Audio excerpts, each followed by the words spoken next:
Hey, what's going on, sports fans? TJ Jones here. Welcome to another edition of the State of the NFL podcast where we talk about some of the hottest topics in all of the National Football League. And also, we do live streams for primetime games, and we have a good one for you that is underway right now. The Dallas Cowboys taking on the Green Bay Packers, the return of Micah Parsons to AT&T Stadium. As of right now, the score is 7-0. Green Bay has the ball with about 6:30 left in the first quarter. And here's a handoff, an end around to Matthew Golden. He gets around the sidelines and he gets enough for a first down, and he gets absolutely shellacked in the face, in the grill, but he still has enough for a first down. So the Green Bay Packers are trying to bounce back after an embarrassing loss last week versus the Cleveland Browns. After a lot of people considered them the best team in the NFC, especially from a defensive perspective. And, this is a team that has all the talent and all the tools to be a force in the NFC. Of course, they have a really good coach in Matt LaFleur, who has this team always looking good every single year. Play action. Jordan Love throws deep down the field, and that pass is bobbled, and they're saying it was incomplete, intended for Romeo Doubs. Threw it really low, but still should have been able to come down with the football. I think Jordan Love probably think he should have put it up just a little bit higher, but it was a low pass and it was incomplete. I mean, he was wide open. So the Dallas Cowboys dodged the bullet there on that first down. All right, so this is going to bring up 2nd and 10. You have the Green Bay Packers at the Dallas Cowboys, I want to say 40-yard line, their own 40-yard line. And so Jordan Love, you have to believe he loves playing the Dallas Cowboys because he has some of his best numbers statistically every time he plays them. All right, so Wicks in motion. They hand it off. This is to Jacobs. Jacobs fights, scratch, claws, get to midfield, and he gets about 5 yards on the play. So this is going to bring up a third down for the Green Bay Packers. But there's a flag on the play. Let's see what this flag is all about. All right, so we have holding. We got holding on the offense, so a really good solid run by Josh Jacobs is going to be taken off the board because Morgan was caught holding the offensive lineman. All right, so you have Nealon, who he was matched up with, and he tried to make a transition, but as we can see, Morgan is a victim. Nealon was a victim of the hold. So 2nd and 18 for the Green Bay Packers. Pulls them back just a little bit. Jordan Love in the gun. And it's snapped. And he's looking, got some time. He gets flushed to the right. And he's still looking down the field, but instead he just throws it away. So really good defense there by the Dallas Cowboys. So this is going to be 3rd and 18. So really good pressure on Jordan Love, flushing him out of the pocket, forcing him to throw the ball down the field for an incomplete pass. Once again, if you're just joining us, the Dallas Cowboys are down 7-0. They had a touchdown pass from Jordan Love to Romeo Doubs on the opening drive for the Packers. And now the defense, once again, is back out there after Dallas Cowboys couldn't get it done offensively. So here we go. Here's the check down here. This is off to Savion Williams, the rookie out of TCU. And he almost gets the first down, but now it's decision time. I mean, he got close enough for this to be – I mean, you can go for this on a 4th and 2. I mean, on a 3rd and 18, you get 16 yards. You go on a 3rd and 18, it sets up a 4th and 2. So Savion Williams, the big wide receiver, once again, out of TCU, and he's mostly on special teams, but, he's a guy that is capable. All right, so 4th and 2, you have to wonder if they're just going to try to hard count this thing or they're going to try to go for it. But let's see on this 4th and 2. All right. All right, so what they were trying to do is just trying to do a little hard count. So they're going to go ahead and punt that football. So really good defensive stance there, along with a holding penalty that negated a really solid drive by the Green Bay Packers.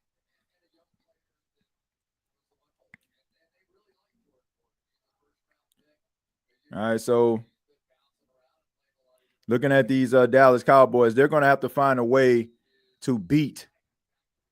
They're going to have to find a way to try to beat these, these Green Bay Packers. It seems like they always have their number. So the Cowboys opening drive, they went 3 and out, and now they're going to get the ball back.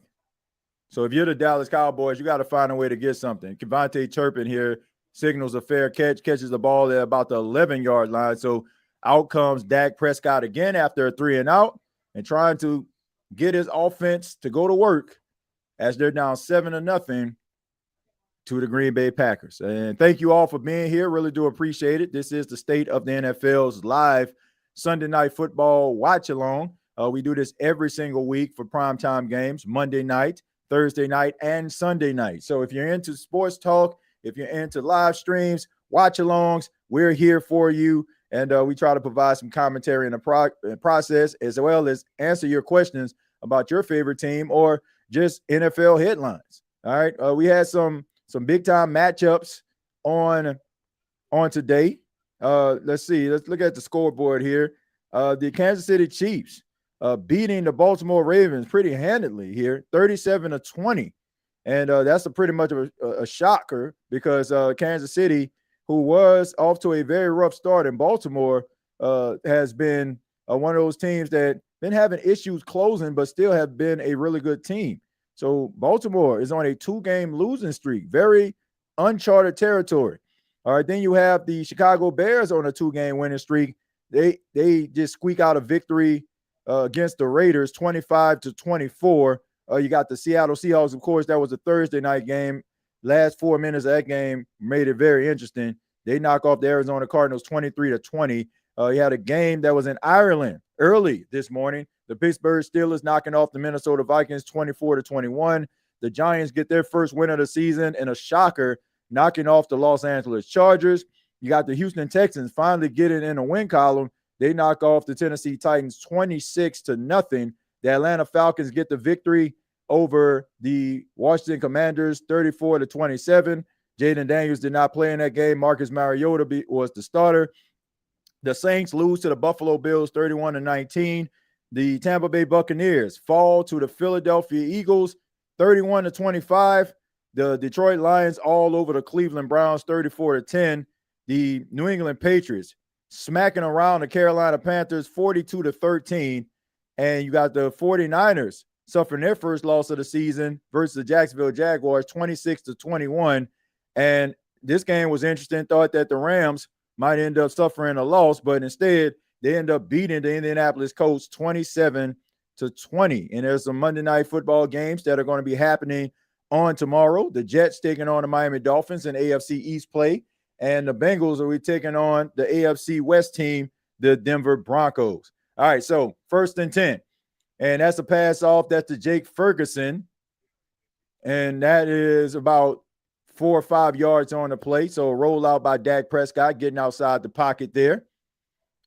All right, so this is going to be a very important game for the Dallas Cowboys, man. They got to get back on the winning track here. You know, they got beat pretty handedly by the Chicago Bears last week in Chicago. Now they're getting a little bit of home cooking, getting the hometown crowd involved. But Green Bay Packer fans, they do travel quite well. So when they were making plays, I heard a lot of Green Bay Packer fans. All right, so 2nd and 3, Dak Prescott in a gun. It's like a play action pass. He steps up and he throws the ball. He checks it down. I believe that is Williams on the play, who is having a pretty solid season.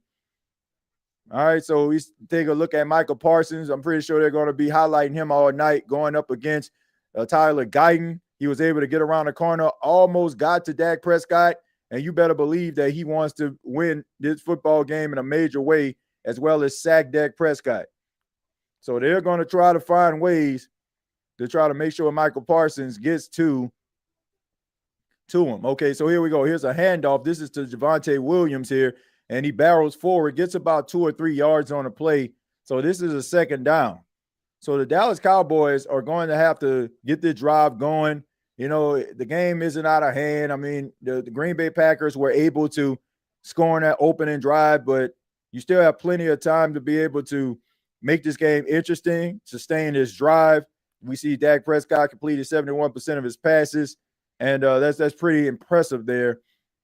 Dak Prescott, a really solid quarterback. A lot of people's biggest gripe on him is him winning games of significance. All right, so Tolbert in motion, he goes around and he tries to go on a reverse, but he set on a play fake. Dak throws deep, and that pass is batted away.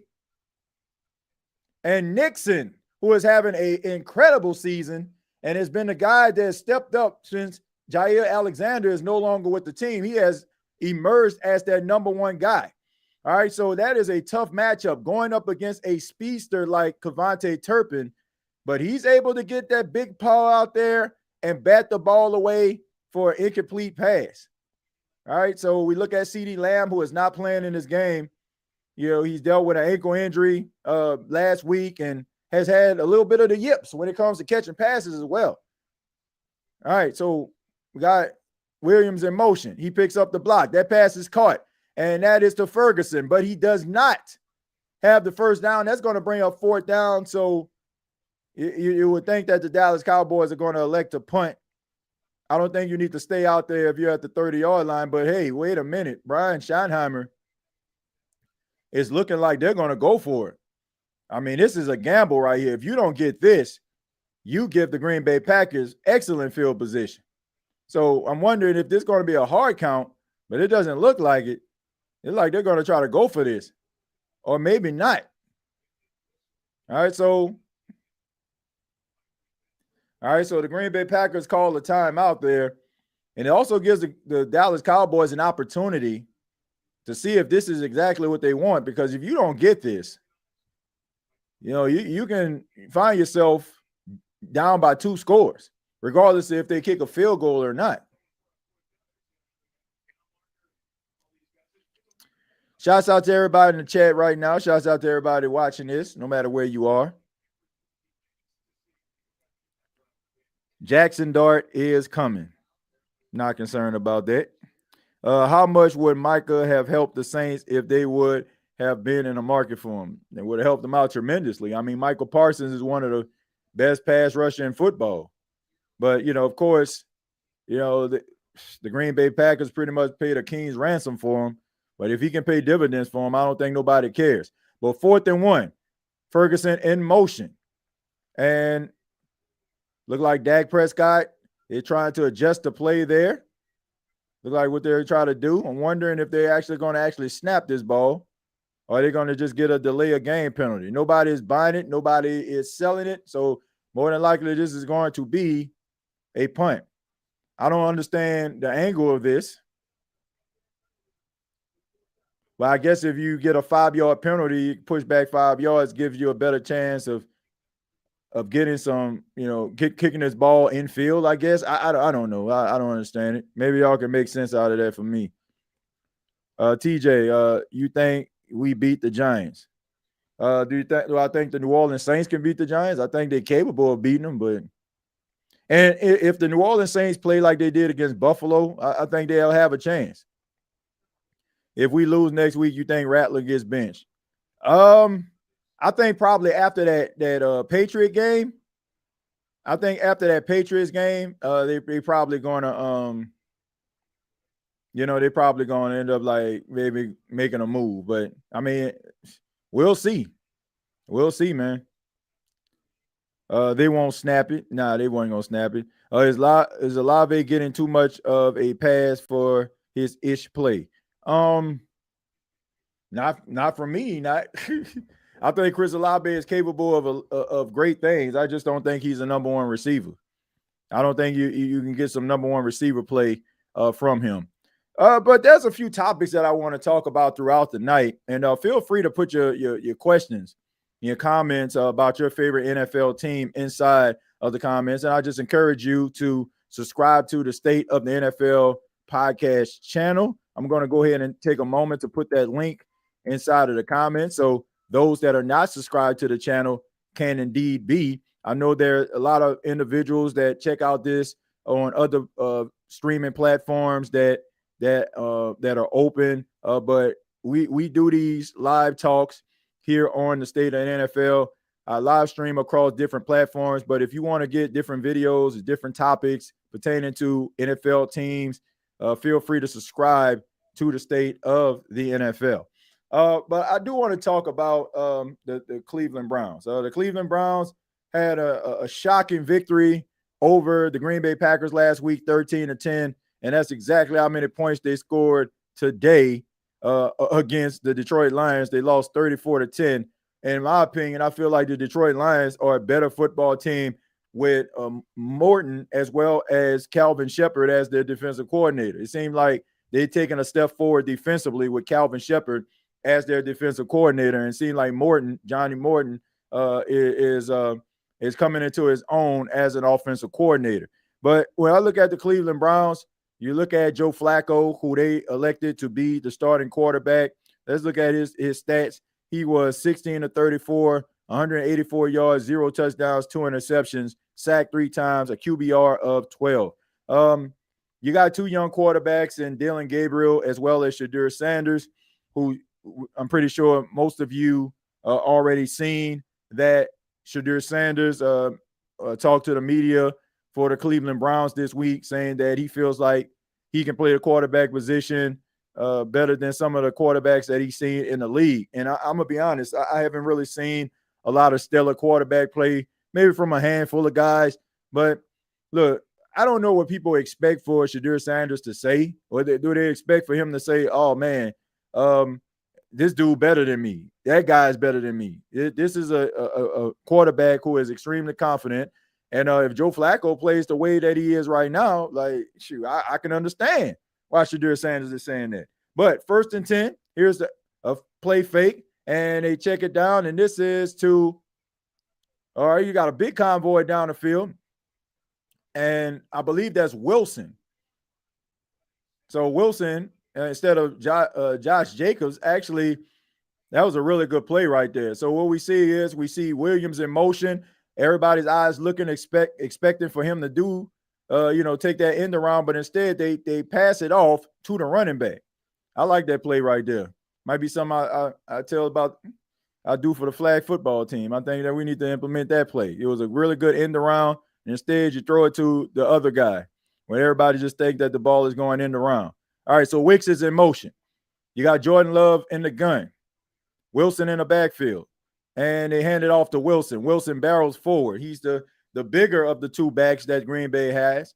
But Eric Wilson is a very talented guy, man. Looked like he put on a little bit of weight since the last time I saw him, but he is a guy that takes advantage of his touches. And, most of the time they rely on Josh Jacobs, who doesn't have to leave the field because of his ability to be able to catch the ball and run in between the tackles. All right, I don't think they're going to snap this. This might be, they're going to go ahead and bring this into the second quarter. So a very eventful first quarter by the Green Bay Packers. Pretty much dominated the Dallas Cowboys, but it's still 7-0 with plenty of time. So this game is far from over. Gregor says, TJ, do you think the Saints should play the rookie next Sunday? I think it's time to see what he got. I'm just saying he might get a W. I really think Kellen Moore hasn't let Rattler cook yet. Look, I think it is, a little bit too early for them to do that. But, I mean, maybe they will. Who knows? But I think it's going to be a hard pill to swallow if you're Spencer Rattler and you're out there and you're making plays and, your team is not like looking like slaw out there with you being a quarterback. And then on top of that, if you go to Tyler Shuck, you're not going to be able to go back to Spencer Rattler. So if they start to really go off the rails, then you're setting yourself up to pretty much lose your football team for real. Because if Spencer Rattler is solid, right? I mean, not great, not good, this solid. And you have Tyler Shuck goes out there and he's making mistakes that rookies make, it's going to be hard for the team to get behind that. So the Saints got to be very careful. It's not as simple as, let's just see what the young guy can do. He's not the only one playing. You got other players that are around him that got to play as well. Let's see. Did Atlanta win today? Yes, they did. 34-27, I believe. They beat the Washington Commanders. Everybody says I'm him. What's wrong with the young man saying that about himself? I don't know. I think that I want a quarterback that's confident. I think the biggest issue with a lot of people when it comes to Shadir Sanders is that he's confident. And people are like, man, you aren't that good. I think that he's talented. I think that team is going to win because of him. Because I've watched this guy play like his entire collegiate career. Like he started out his career at my alma mater, Jackson State University. I think that he's a talented player. I just don't think that the Cleveland Browns want him. I don't think that Kevin Stefanski necessarily likes him. I don't think that he, likes the attention that he brings. And so I'm just wondering, like, why not send him somewhere else where he can go out there and maybe compete for a starting job? So if you don't think that he's a solid starting quarterback, then why have him on the bench? It's like they trying to humble this guy, try to make him come to grips that, oh, you're not as good as you think. But the reality is, this dude will never think the way that individual want him to think. He has confidence in his ability. He has confidence in himself. So, yeah. TJ, would you draft Drew Aller? Yes, I would draft Drew Aller. I don't look at, he threw an interception against Oregon last night. I don't look at, man, he had a bad first half. This is a big 6'5", 235-pound guy, and in my opinion, has the capability of being, that's an interception. That's picked off by Trayvon Diggs right there, brother of the guy who always in the tabloid, Stephon Diggs, but there is a flag on the play. Let's see what that's going to be. Really good interception right there. I'll get back to my my comment about Drew Aller in a second, but there is a little bit of a discussion here about the referees. I guess they're trying to figure out what's it going to be, but that was a really good play by Trayvon Diggs. All right, so, oh my goodness. 12 men after a really good clutch play right there by Trayvon Diggs, just jumps in front of Luke Musgraves. So just like that, I mean, a team that's shooting itself in the foot, you had a turnover, get the ball back to your offense, but instead it's 12 men on the field. Self-inflicted wounds right there by the Dallas Cowboys. All right, so Trayvon Diggs, really good cornerback. Could be susceptible to getting beat sometime. A little bit of feast or famine, but he has really good hands, really good ball skills, by a cornerback. Got Williams in motion on a 1st and 10.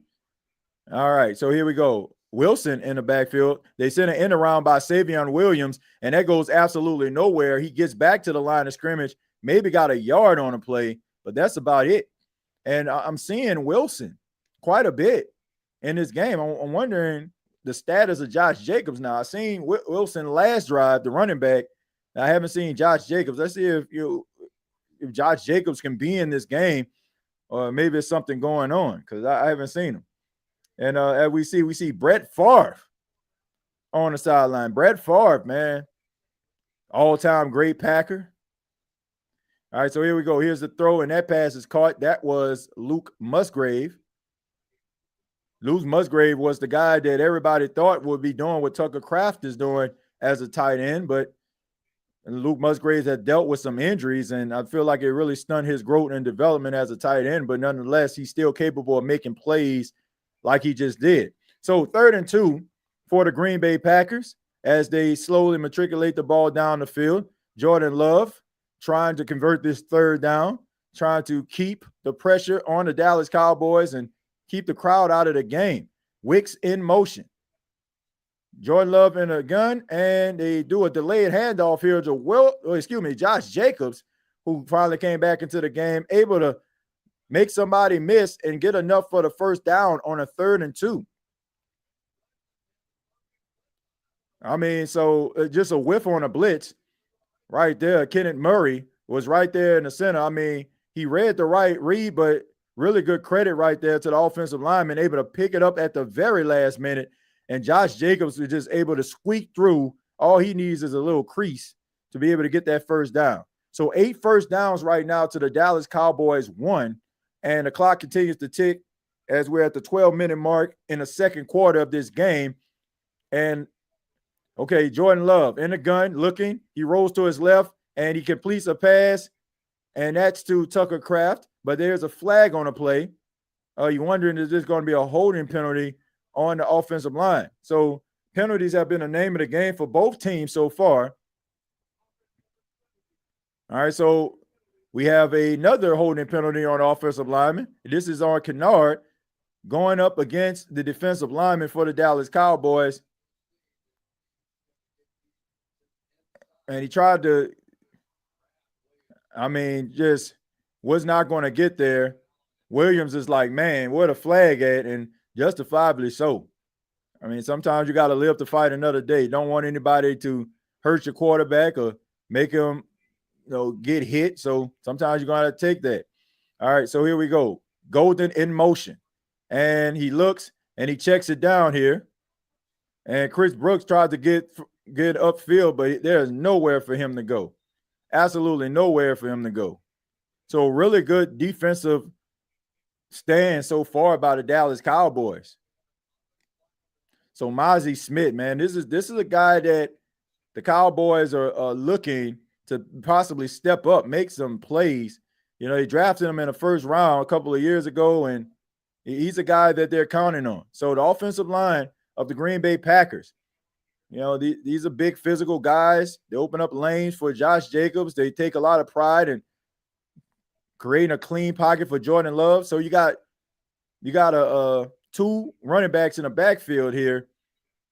All right, so a two-back set and the gun. Jordan Love looking, and he scrambles. He steps up. He throws it to Josh Jacobs with a block in front, and he runs. Josh Jacobs gets and barrels all the way down to about the 3-yard line, and Jordan Love, with the trickeration, thought that he was going to scramble on a play. Instead, he decides to throw the ball behind himself to Josh Jacobs, and Josh Jacobs is able to take it almost like a little delayed screen there, and he almost gets into the end zone. And wait a minute, did he get into the end zone? Okay, so he steps out of, almost got into it. Maybe if he would have launched that ball out, it would have been a touchdown, but this is going to set up 1st and goal at about the 3-yard line for the Dallas Cowboys.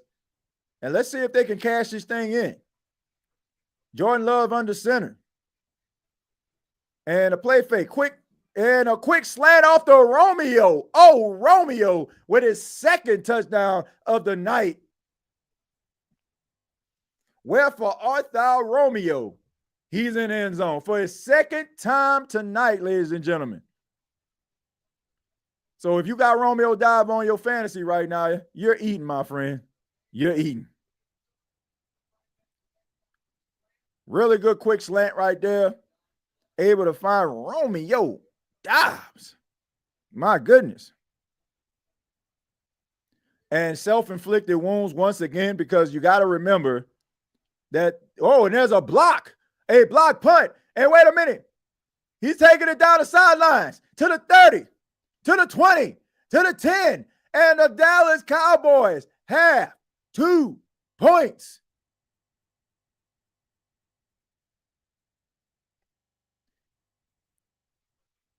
And we already know the Green Bay Packers have had a history of questionable special teams play, and it rears its ugly head again.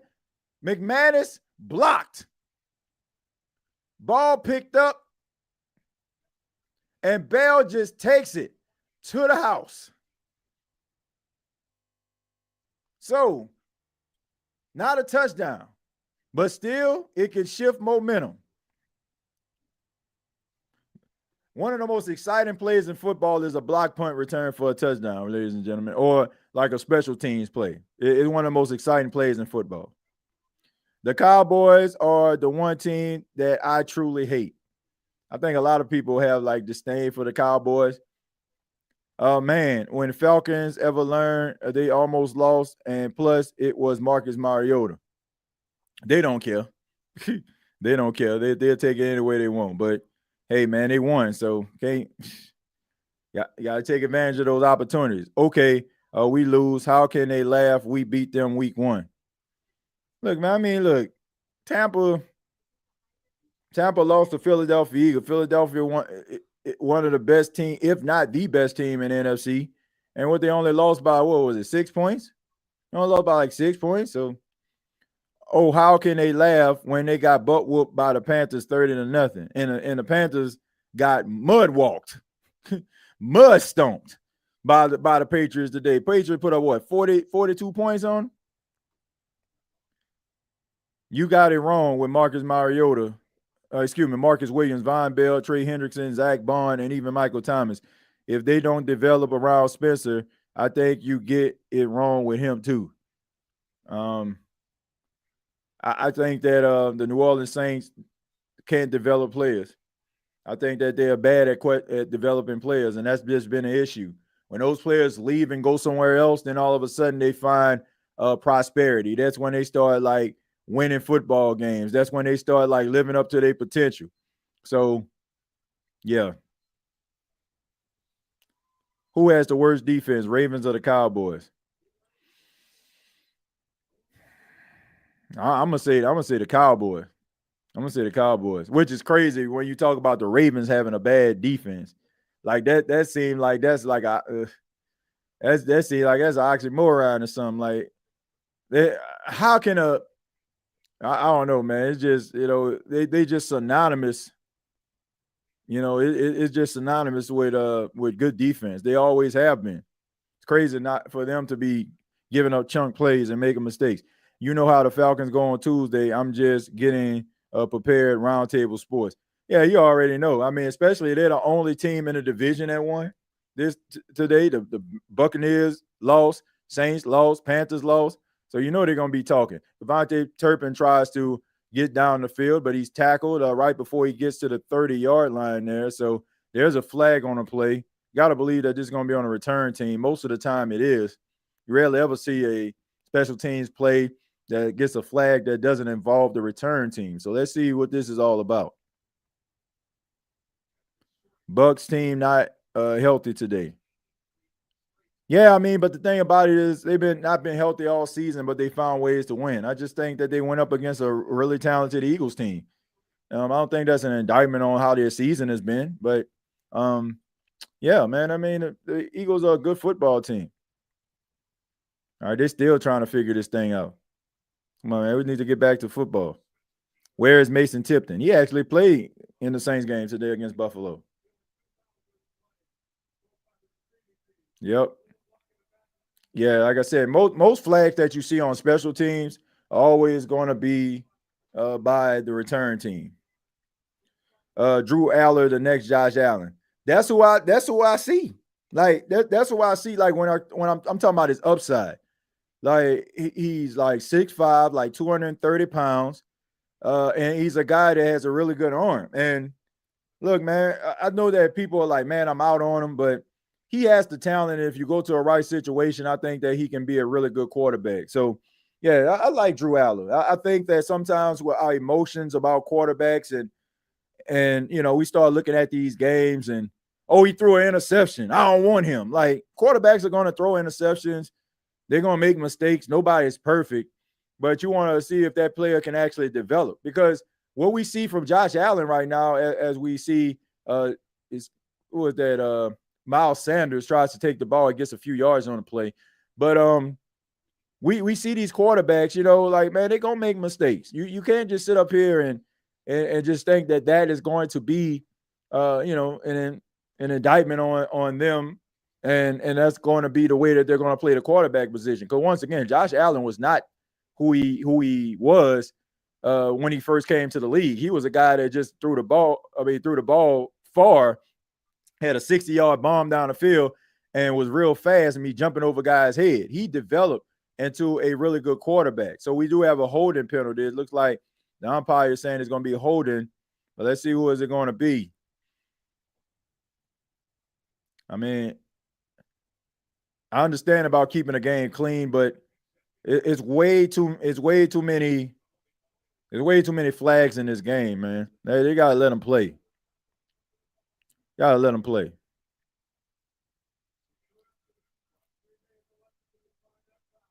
Let's see. We'll see if Cam Newton wants to come back.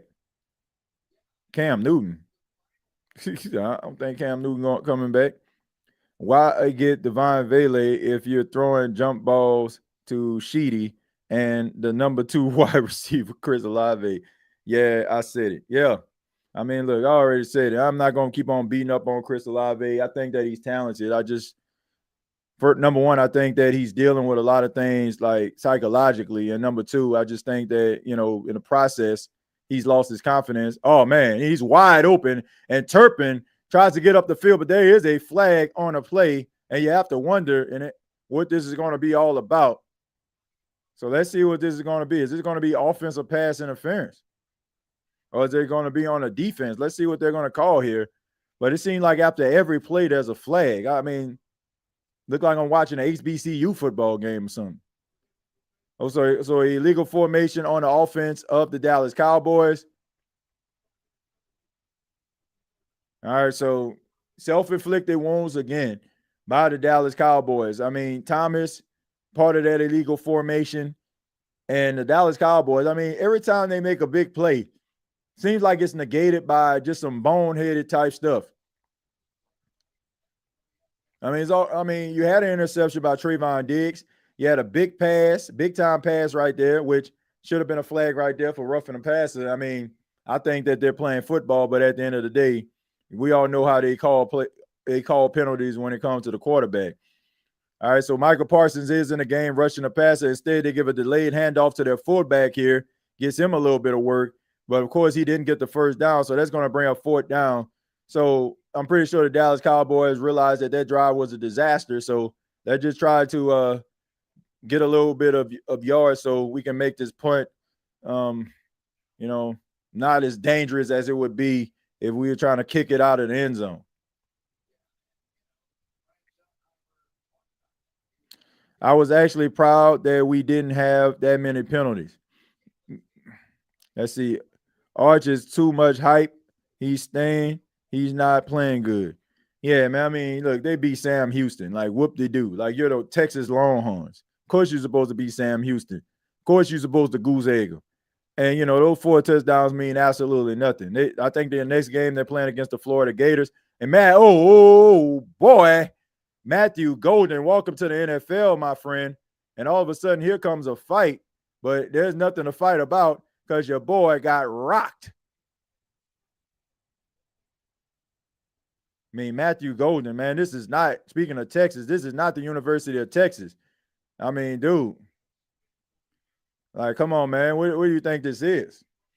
Like, maybe that worked when you playing against Sam Houston, but not when you're in the NFL. You get yourself rocked like that. But what a hit. A Mecca, Rookie of the Year, continue. Yeah, I agree. I don't think anybody's playing football as well on the offensive side of football as Emeka Egbuka is right now. I think that goes without saying. That kind of hit brings tears to your family's eyes. Yeah, definitely. Especially if your last name Golden sitting up in the suite. You don't want to see your young boy get rocked. And I'm pretty sure he has a nice amount of family members in a crowd because him going to the University of Texas. Let me see if he's actually from Texas.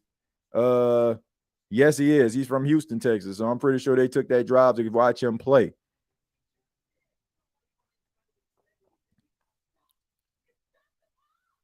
Let's see, Roger looking good over there. Rodgers is looking good over there in Pittsburgh. Yeah, I mean, that's a stable organization. They do things the right way. I'm pretty sure he likes. I'm pretty sure he likes Mike Tomlin. Mike Tomlin demands excellence. He demands excellence. So at the end of the day, it's all about where you're at and the talent you put around you. Like you have DK Metcalf to throw the ball to. Okay.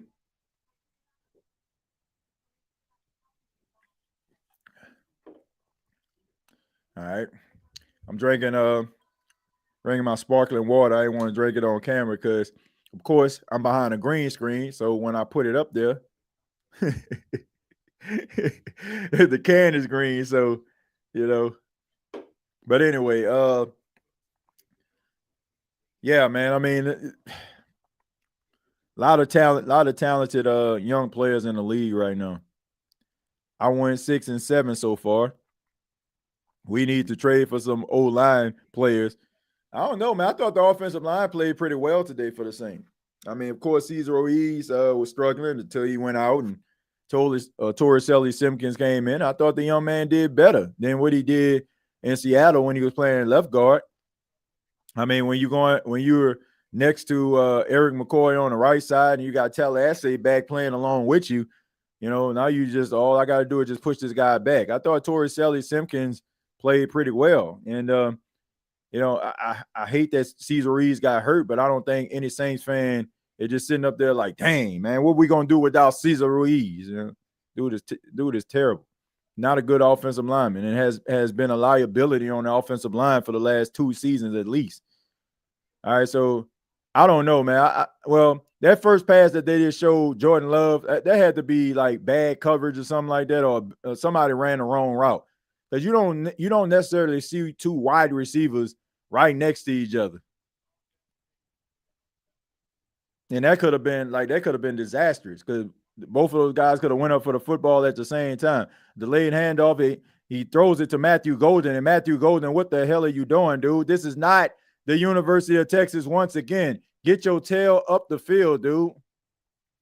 Get your tail up the field. Like, and these young players, they come into the league, man, and they trying to reverse field and trying to make these guys miss. Man, you better get your behind up the field. All right, once again, we got a penalty on the play.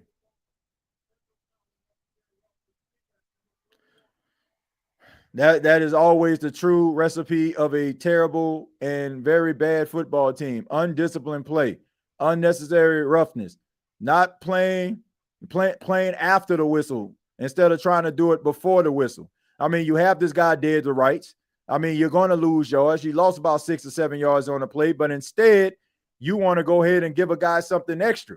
And now you're costing your team. So you would have had about a 5-yard loss, but instead now it's a 15-yard penalty and an automatic first down.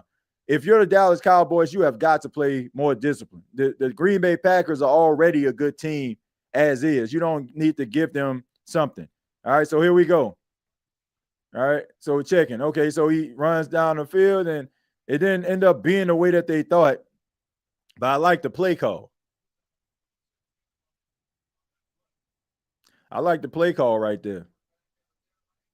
They trying to do a little something extra. I like that play. So what you have is, you got Savion Williams going in motion. You give it to him on a handoff. He throws it back. He throws it back to Jordan Love, and Jordan Love was supposed to get the ball down the field. So see if they can actually make that play. Let's see if they can make. Yeah, I'm pretty sure they're probably gonna go back to that later on in the season. I wonder if it's gonna be successful next time. But really good coverage by the Cowboys. Wasn't buying it. As we see, Josh Jacobs barrels forward. He gets about 1 or 2 yards on the play. So this is going to bring up third down for the Green Bay Packers. And as they have a 13-2 lead over the Cowboys. But I like that play, though. So a handoff.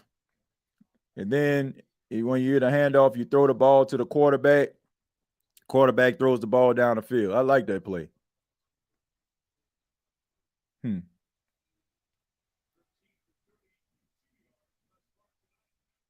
right, so here we go.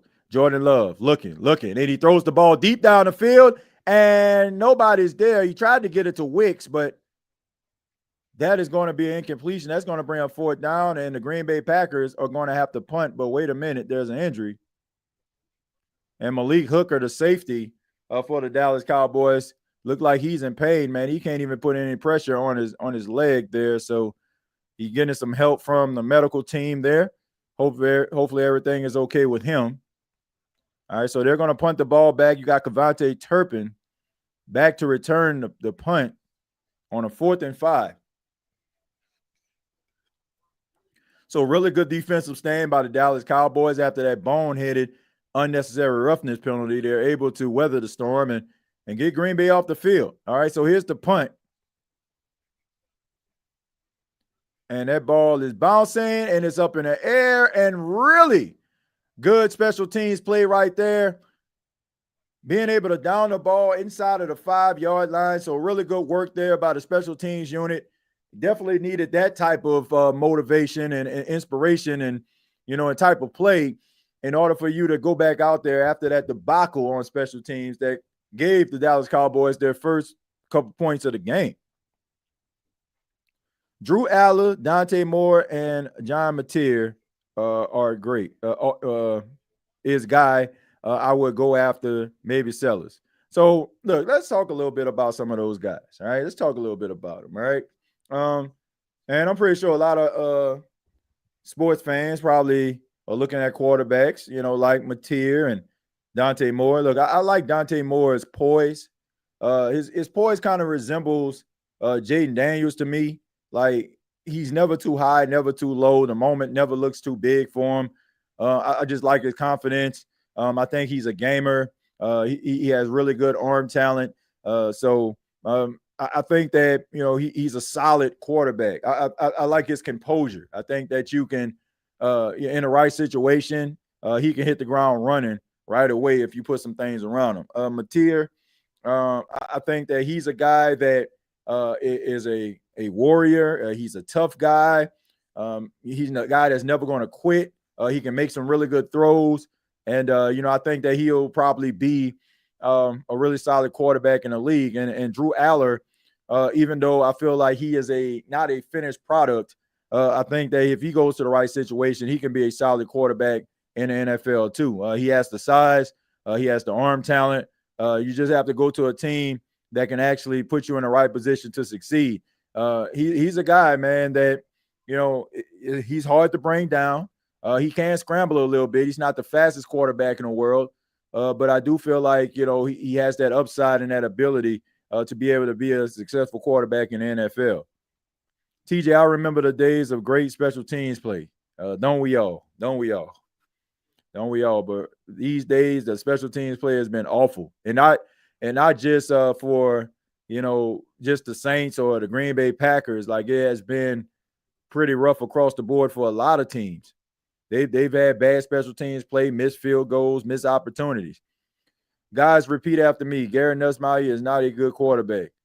I don't want to say he's not a good quarterback. I just don't see the hype behind him. I don't see people are talking about like this dude a top 5 quarterback in the league. He is not a top 5 quarterback in the league. He is a game managing quarterback that in the right situation, you'll probably have a guy that stays ahead of the curve. But if you're talking about a guy that is going to make the play, as we see George Pickens get his first reception of the game tonight, we're talking about a guy who can make the play to win the game consistently at that franchise quarterback position. Probably not. And if you have a quarterback that's a third round or fourth rounder not being able to do that, then it's more understandable than a guy you picked in the top 5 not being able to make big plays in big time moments. And speaking of George Pickens, he came over via trade from the Pittsburgh Steelers to the Cowboys, and now is his opportunity to step up in the absence of CeeDee Lamb. All right, so here's a check down here to Miles Sanders. Miles Sanders makes somebody miss. He tries to get up the field, and he gets about a few yards on the play. Gets very close to the first down, and he's signaling somebody else to come in. So they're going to go ahead and take Miles Sanders out. We take a look at Brian Schottenheimer, the son of the late Marty Schottenheimer, really good coach back in his day. All right, so Dallas Cowboys in the gun on his 2nd and 1. Turpin goes around, goes in motion. They hand the ball off to Williams. Williams gets upfield, fights, and he gets the first down and a little bit more. And now you got some extracurricular activity already, man. I mean, the offensive lineman, you can see at the bottom, at the top of your screen, the offensive lineman basically pushed this man out of bounds. And, man, there's a lot of bad blood in this game. Very chippy football game this has been. If you're the Dallas Cowboys, you pretty much heard that the Green Bay Packers have owned you. And, I'm pretty sure they take exception to that. But you got to stay within yourself. You can't shoot yourself in the foot. You can't constantly make these mistakes. And that's an indictment, once again, on the head coach when you don't have your team under control. And these referees, they're too familiar to the television audience right now. Something you don't want.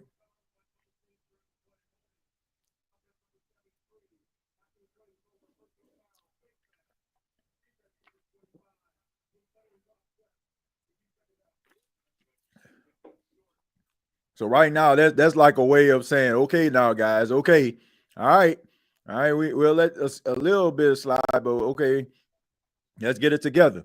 So next time, they probably gonna really bring down on it because those are offsetting penalties there.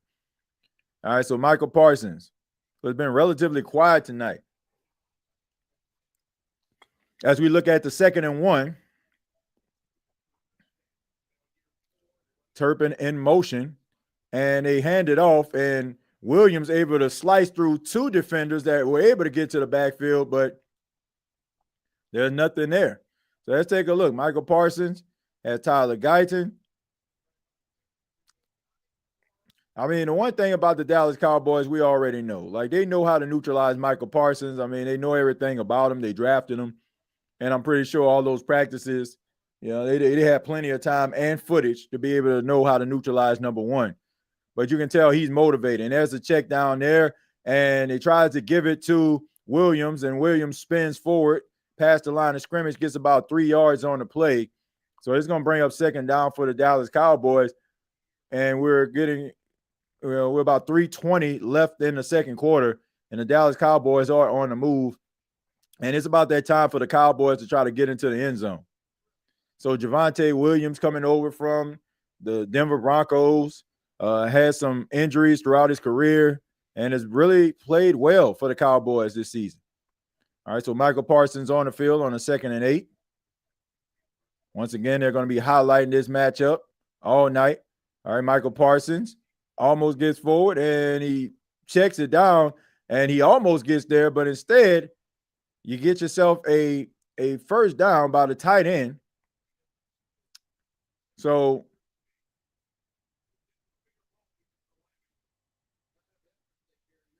all right, so here we go here.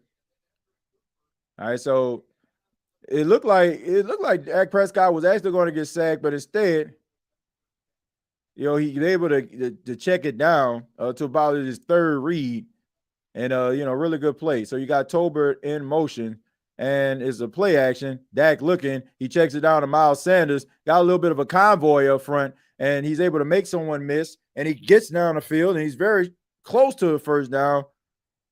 So really good play right there.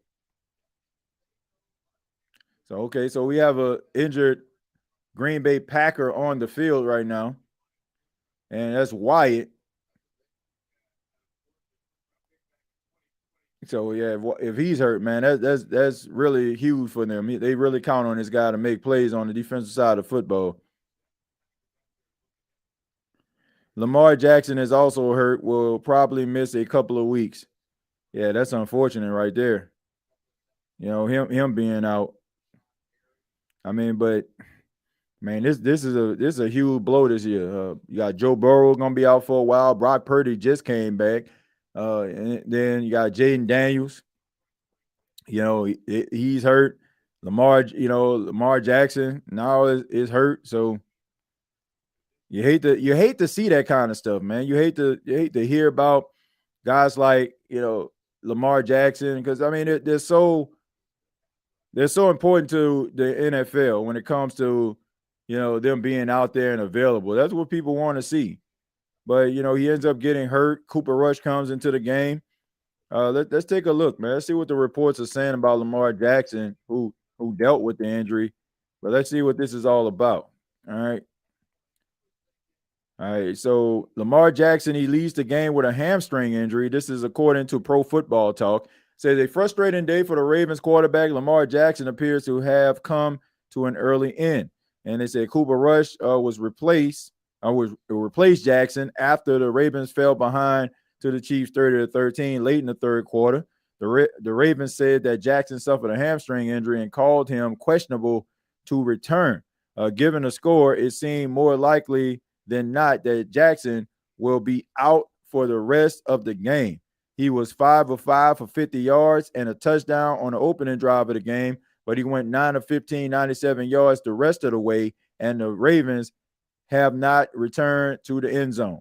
Jackson threw his first interception of the season, and he also lost a fumble after colliding with center Tyler Ladenbroom on a run. The Ravens will host the Texans next Sunday, and Jackson's status will be closely monitored heading into that game. So a lot of question marks right there surrounding Lamar Jackson. But, if he's dealing with a hamstring injury, we know that Lamar Jackson, his legs are extremely beneficial to his success and how he plays the quarterback position. So the fact that he could possibly be hurt and not be out there is very, very alarming if you're a Ravens fan or a Ravens player. My Ravens lost again, TJ. Are you concerned? A lot of fellow Ravens fans blame John Harbaugh and not holding players accountable. You think we will go on in winning streak, then get stomped in the playoffs? Well, that's a good question, Ravens sports media. I never count out the Ravens.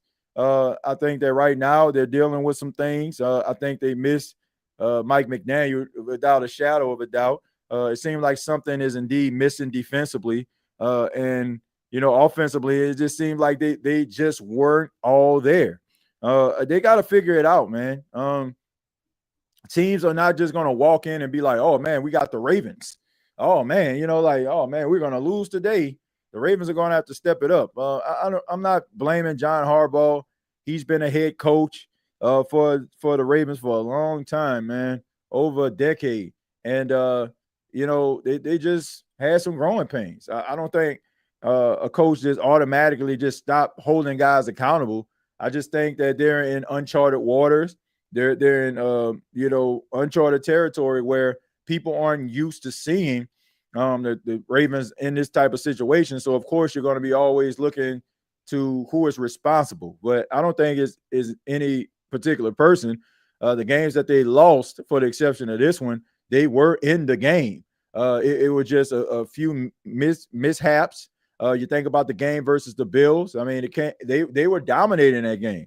Like, if you look at the stats alone without looking at the score, you would think that Baltimore won the football game. They just have to learn to close, and they have to be able to continue to keep the pressure on their opponent and not lay off. I think, I don't think it's time to panic in Baltimore. I just think that they just going to have to figure it out and finish strong. All right, so 2nd and 2 for the Dallas Cowboys. You got Dak Prescott under center. He sends Turpin in motion, and they hand the ball off. This is to Miles Sanders. He gets up the middle, and he gets enough for the first down as we are under 2 minutes with about 1 minute and 50 seconds left. If you are the Dallas Cowboys, you're trying to leave as little time as possible on the clock for Green Bay, and you're trying to cash it in with a touchdown instead of a field goal. But if you have to kick a field goal, you got one of the best kickers in football in Brandon Aubrey. All right, so here we go. Dak under center again, and this is a play action. He looking. He throws the ball down the field, and that pass is complete to George Pickens for the first down. George Pickens, again, being very active on this drive. So really good pass right there. Really good catch there by George Pickens. Really good pass by Dak Prescott. So Dak Prescott 6 of 6 on this drive for 55 yards. We know that Dak Prescott is capable. He can go over 300 yards. He can put up those big numbers. But sometimes Dak Prescott makes crucial turnovers and crucial mistakes when the team does not need it in close games. All right, so here we go. Back to center. And he throws the ball up there to a fade, and George Pickens comes down with the football.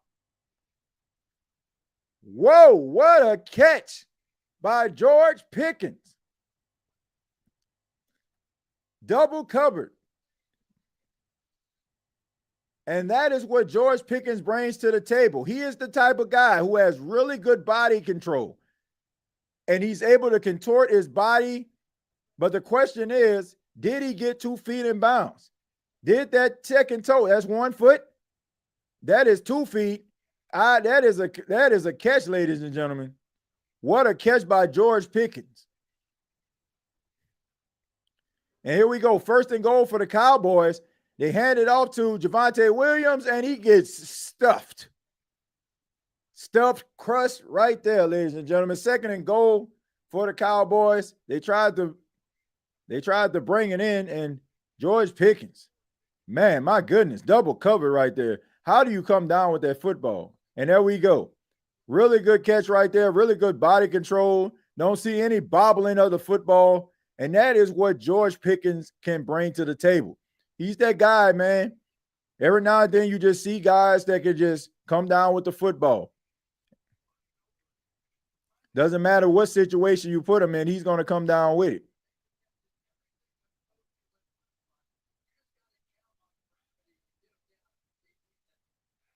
All right, so CeeDee Lamb on the sideline, blinged out with the grill. Excited, turned up. All right, so here we go. 2nd and goal for the Cowboys. We see Williams coming back to the backfield. We got Dak in the gun, looking. Dak scrambles, and he barrels forward for the touchdown. Dak Prescott takes it himself. And now, ladies and gentlemen, we got ourselves a ball game. The Dallas Cowboys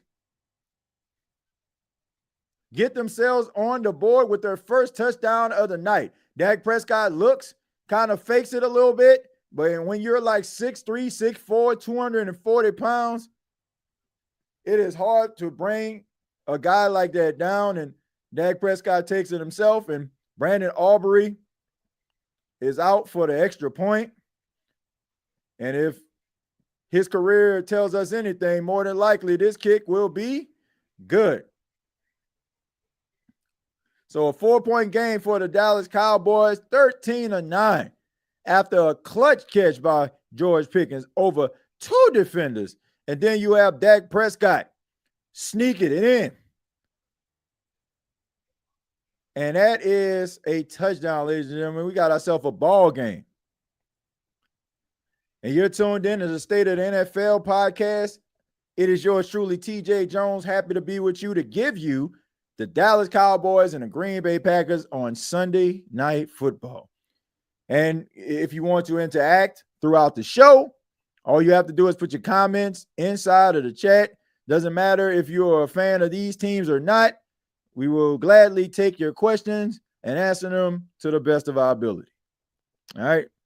Let's go ahead and stroll up a little bit, see what some people are saying. I don't want TJ Parker not sold on Clemson pass. Oh, absolutely not. No, sir. No, sir. Not. No way. I'm good on that. I mean, I'm over that, but yeah, I'm not buying into these Clemson pass rushes.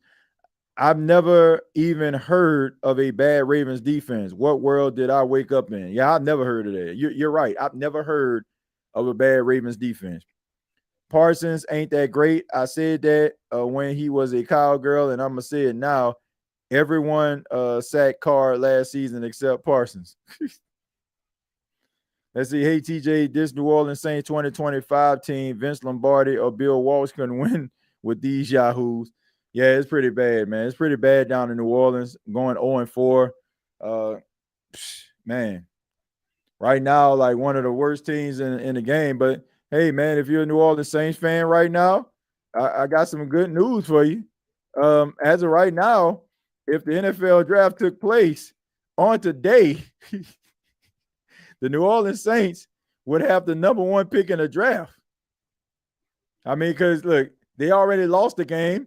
The New York Jets haven't played yet, so the Saints are 0-4. So, according to, the draft order, the New Orleans Saints would jump in front of the Jets, being the number 1 pick in the draft. So, the New Orleans Saints, as of right now, have the number 1 pick, followed by the Tennessee Titans and the New York Jets. So, the Saints have the first pick in the draft right now. So, if you're a New Orleans Saints fan and think that, oh, man, this is a disaster, well, hey, check it out, ladies and gentlemen. The New Orleans Saints have the first pick in the draft right now. Let's see. What a catch, says James. We need one of them. You think we win next week? I don't know, man. I don't know. I think that the New Orleans Saints have a chance. If they play the way that they played last, this past Sunday versus the Bills, I think they have a chance. It will be bad for the rookie quarterback. Who That Nation and TJ, what's going on, Jared? Thank you for being here on the live watch along. Cowboys versus Green Bay Packers. 41 seconds remaining in the second quarter. Green Bay is holding on to a 13-9 lead. The Dallas Cowboys get the ball to start the third quarter. You got the Green Bay Packers have one timeout. Ball at the 20-yard line. Want to see if they're going to try to push this ball down the field. What are they going to try to do here? All right, so Jordan Love in the gun, looking some more, and he tries to throw the ball down the field, but nothing's there, and he just throws it at the feet of Josh Jacobs. So that's going to bring up second down. So Jordan Love wanted to go deep, but the Dallas Cowboys did not want to give them anything deep down the field. So there you go. The Green Bay Packers on a 2nd and 10, and credit to the Dallas Cowboys. I mean, you had a few mishaps defensively, but it seemed like they kind of zeroed in on the Green Bay Packers, and they have not been as effective. All right, so here we go. 35 seconds left. Jordan Love looking some more, throws the ball down the field, and that is almost intercepted. All right, so Romeo Doubs there trying to make an incredible catch, but man, that was a very dangerous pass by Jordan Love. Like, you look at Jordan Love in a gun, you have Wilson kind of, eyeing him, paying attention to him. He throws it down the field, able to check it, and that should have been an interception. And it probably would have been if Romeo Doubs didn't put his hand out there. He was right there. He was watching the eyes of Jordan Love, and I don't think Jordan Love saw that. All right, so 3rd and 10. So you have to wonder, like, what are they going to do here? Are they going to hand the ball off? But no, they don't have that in mind. In the gun, Jordan Love looking, checks it down to Tucker Kraft. He has a convoy in front, and he gets the first down. So 19 seconds left, and the timeout is called by the Green Bay Packers to stop the clock, trying to get some points on the board, trying to maybe get into field goal range where McManus can try to kick a long field goal. And if you're the Dallas Cowboys, you're trying to get a stop. TJ, how much you want to bet if we lose next week, Rattler gets benched? I don't want to bet on that. I mean, I can't. I don't know if that's going to be the case or not. I mean, it could be, but I don't think it's going to be an indictment on Rattler. If he does get benched, I just think that the Saints might want to just go in a different direction. TJ, on the last stream, that caller gave me a major headache. I don't know which one you're talking about. But look, all I know is, we had a good time over there, man, on the post game. I think we all are in agreement with that. If you tuned into the State of the Saints podcast, I cover the New Orleans Saints for those that are NFL fans. I cover the New Orleans Saints for Bleacher Report, as well as just being my hometown team. But I like to pride myself not being super biased about the Saints. So I have a lot of committed Who That Nation members who love the Saints, and we have a good time over there. So if you're a fan of the NFC South or just want to hear what the opposition is saying, always come over and have a good time. TJ, Falcon fans talking crazy like they went against Jaden Daniels. Man, I don't even pay no attention to them, man. I really don't. I mean, I know they're glad that they won, but I don't pay no attention to no Falcons, man.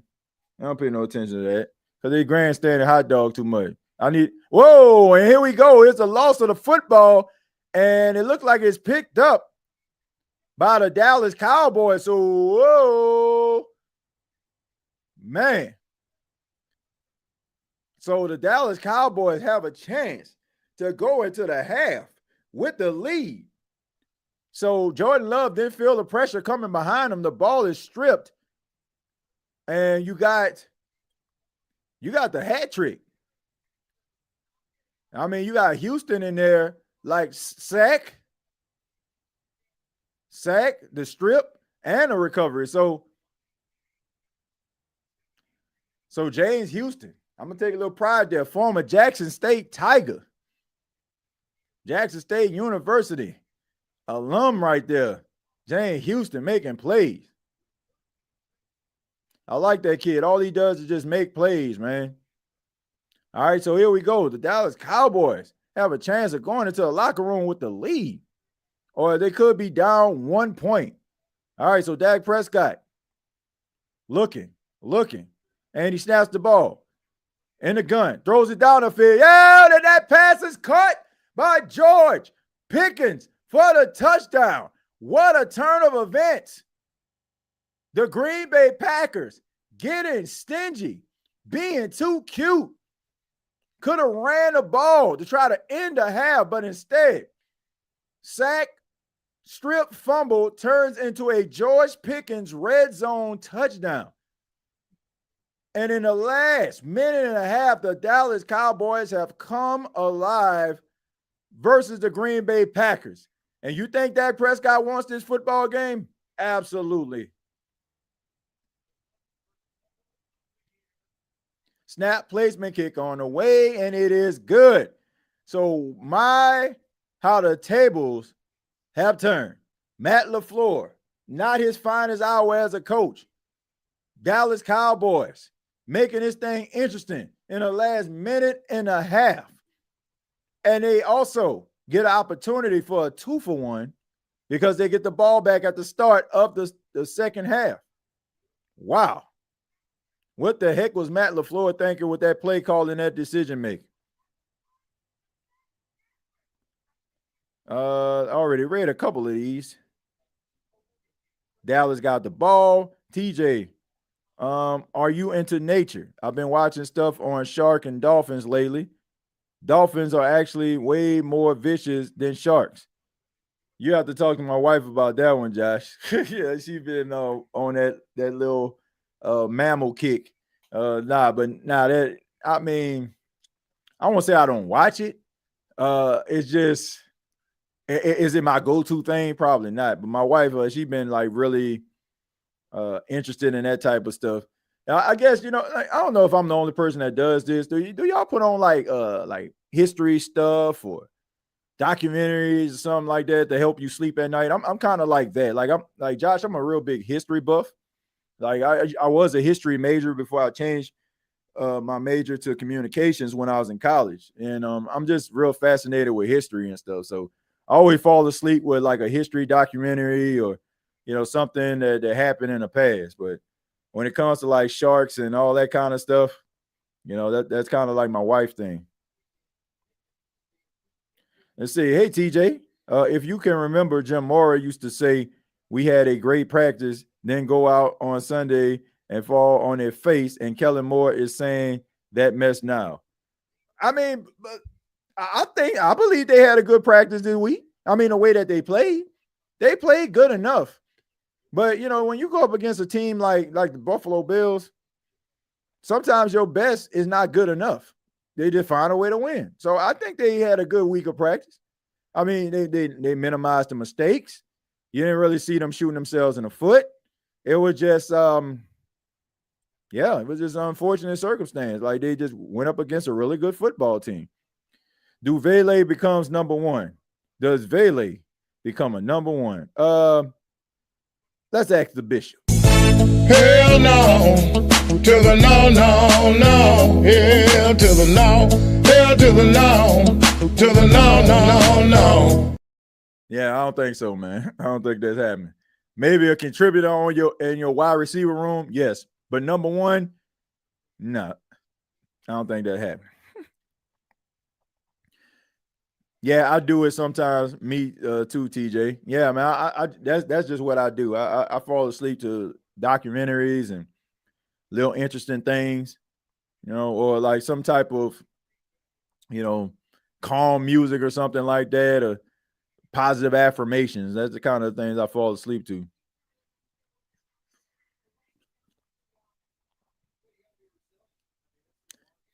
All right, so Matt LaFleur trying to justify that bad play calling. Talking about being resilient. Nah, you just gotta call better plays. Like you trying to be a jerk about it. You were trying to push that ball, and that just was not good play calling. I love the History Channel. I also love going to sleep listening to a long form interview of some sort. Yeah, I mean, I'm more like a history while you sleep type. I like them why it sucks videos, like why does it suck to be born a gladiator? Why does it suck to, be born in this time? Like I like stuff like that, like little funny, intriguing history facts. I'm just that type of guy. I only ask because if we trade Olave, who's number one now? Well, Chris Olave on the team, and I'm wondering who the number one is. I'll bet anyone Rattler won't get benched at least until week 8 or 9. At all. He may never get benched this season because right now, for the whole month, he's been building rapport. Why would you pull him? I guess what New Orleans Saints fans are saying because the team isn't winning. But I don't feel like you're going to win with Tyler Shuck either. Not at this point. I think eventually. But the Saints know what they're doing, man. You don't want to just thrust this dude into the lineup. I'm talking Tyler Shuck, and he's just not prepared for the moment. Now, if it's like later on down the line and the Saints like continue to lose football games and don't win, then yeah, let's have the conversation. Let's talk about it. But right now, like you know, I was saying on my podcast that a couple bad throws or throwing the ball behind a player is not going to get Spencer Rattler benched. It's just not. Like it has to be like some unfortunate circumstances. He isn't playing. Like, as much as some Saints fans may not accept this, he's not playing bad enough, or he's not causing the team to lose football games. Like, if he was like just throwing interceptions and throwing picks and this, that, and the third, like fumbling the football all the time, like then I think we'll have a conversation. But he's keeping guys ahead of the chains. He's battling out there. He's using every bit of talent that God has given him in order to put the team in the best position to win. They're not going to bench him because of that. Like, you'll probably see a benching come up maybe down the line, like in a couple of weeks. Because, look, man, the Saints understand where they are as a team. This isn't like, I know some people like, well, look at what the Giants did with Russell Wilson and Jackson Dart. It's two completely different situations. You have Brian Daboll and the general manager who are on a hot seat. Like, their job is in jeopardy. If the Giants don't win, then they're going to lose their job. So, of course, they're going to go ahead and use the young rookie and put him out there to provide a spark. With the Saints, you got Kellen Moore for the next 2 to 3 years.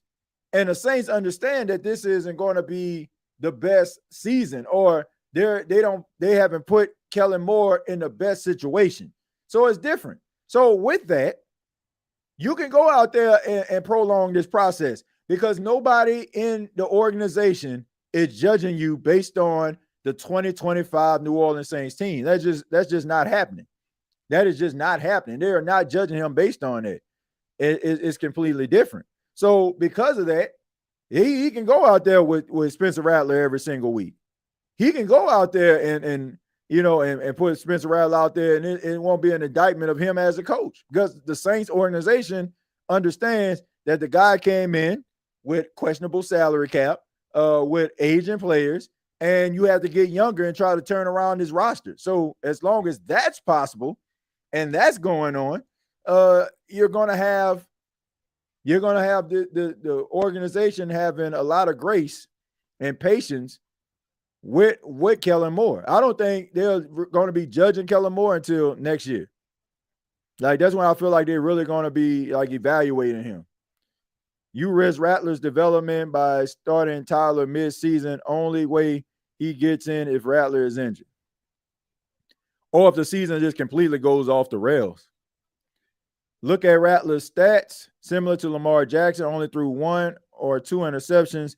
I love what I've seen from Rattler today, using his legs. He's playing so well. I feel bad for him.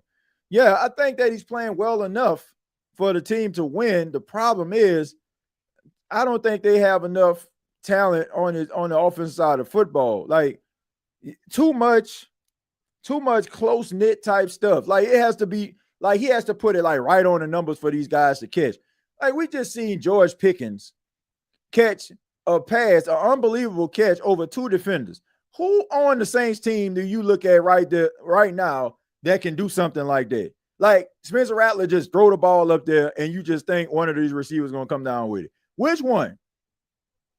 Like, it's hard for us to accept this, but some quarterbacks need a supporting cast. Tyler Shuck will probably be one of them. Spencer Rattler is one of them. Like, you got to be able to understand it. Like, everybody is not going to be Josh Allen. Everybody's not going to be Patrick Mahomes.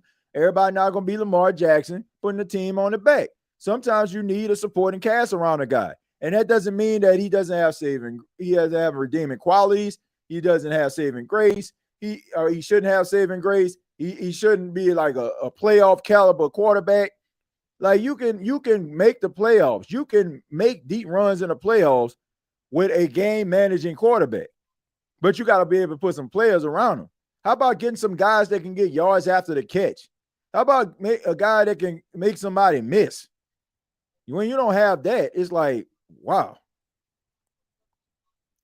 Let's see. You think Chase Young comes back next week? He was on the sidelines today, so I guess that's a positive thing. Who that record says season already off the rails. Yeah, it's pretty bad. But I mean, like that old song says, Mama said there'll be days like this. And I think everybody kind of knew what the Saints were going to be. Drew Brees made stars. Yep, he made the stars on offense. I heard this can be Dak's last year with the Cowboys. If that's the case, then I think the Saints might be the front runner to get him. Like if they don't, like, okay, man, we don't want Shuck. You know that Kellen Moore understands Dak, and they've been together since for about 4 or 5 years. So Drew Brees made stars out of undrafted receivers, but very few can do it. Spencer could be on an Eli Manning level, though, in the future. I mean, I'm trying to see. I'm trying to see what the point they're trying to make. I can understand where you're coming from. I think that Eli Manning was a solid quarterback. I think a lot of people hold him in high regard because of those 2 Super Bowl victories. But outside of that, it was some average quarterback play. That's the reason I think he's not in the Hall of Fame right now. He'll probably eventually get into the Hall of Fame the way things are, and the fact that he's a Manning. The NFL world just kind of hold those guys in high regard, so they hold them to a different type of standard. But yeah, I can see that, like an average quarterback that can play above average at times. But, Eli Manning was like next level in the playoffs. Like, it's like he had out of body experience or something. It's like he just summoned the spirit of a Joe Montana or something. Like, I can't explain it. He'll be like average, a little bit above average during the regular season, and otherworldly where it matters most. And I think that a lot of fans would take that any day of the week. Keeping Nussmeier because they're more than likely drafting his son first round or second. If they do that, that'll be a mistake. I ain't gonna lie, TJ. I want a star at quarterback. I want someone who can put the team on his back. But do you think Dak that though? Man, Dak is capable. I don't know you're gonna go to no Super Bowl with no Dak Prescott. But Dak Prescott definitely can put a team on his back. Dak Prescott definitely can, push the ball down the field. Dak Prescott definitely gonna win you some football games. So I don't know, like, if he gonna, I don't know if he's gonna get you to the ultimate goal, but Dak Prescott definitely can win you some football games. That we know. I mean, he has facilitated countless 4th-quarter comebacks and put up some monster numbers. So yeah. But look, I understand that you want a quarterback, you want somebody to put a team on his back. But even with that, like, even if the Saints, like, develop Tyler Shuck to be something special, like, it's still going to take some time. It's still going to be a process before he can actually be what you need him to be. All right, but we're going to go ahead and take a quick break. We're going to be back at the start of the second half. So go ahead and get yourself something to drink, chill a little bit, and we'll reconvene at the start of the second half. All right.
All right, ladies and gentlemen, welcome back. Start of the second half here on the State of the NFL podcast. TJ Jones with you for this Sunday Night Football edition.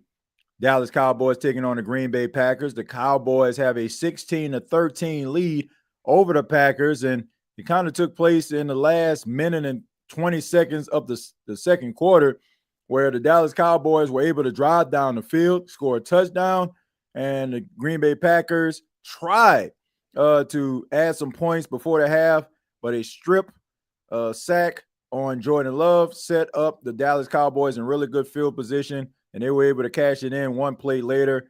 Dak Prescott to George Pickens, and now they are holding on to a 16-13 lead, but there's a flag on the play as the Dallas Cowboys offense take the field to start the second half. And, of course, the penalties have been very alarming when it comes to the undisciplined play of both teams, not just the Cowboys, but the Packers as well. A lot of chippiness throughout this game. You can tell that both teams want this. Dallas definitely wants it. Dak Prescott has heard the talk and the whispers about the Green Bay Packers not, being like owning him. And even though he's put up some big numbers against the Packers, he hasn't beaten the Packers in I don't know how long. All right, so here we go. Dak Prescott under center. He throws a quick pass off, and it was to George Pickens, but uncharacteristically, he actually drops that. I mean, so you make a catch over two defenders, you allow Dak Prescott to thread the needle, and he can't catch a quick slant. So, yeah, sometimes like you try to catch those passes, and then the next thing you know, ladies and gentlemen, it's like you're looking at the linebacker. You're thinking about the next move you're going to make. You got to secure the ball. You got to be able to secure the ball there. So George Pickens, after kicking that tough catch right there, exactly what I said. Mike Tirico echoing my sentiments.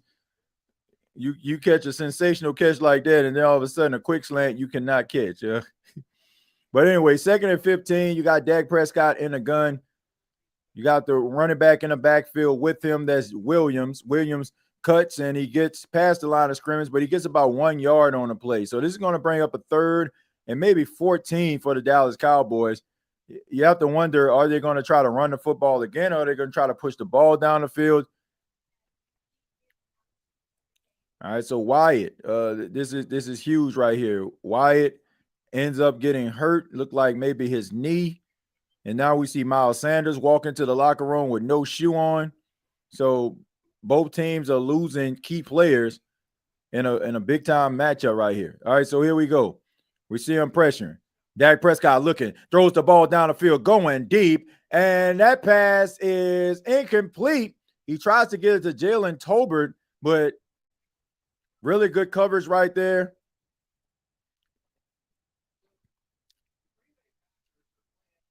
All right, so, I mean, you got basically, for looking at this is clearly cover one, where you got one safety in the middle of the field right here. He can decide what direction he wants to go in, and ball is in the air right there. And, really good coverage right there by the Green Bay Packers, playing that cover one.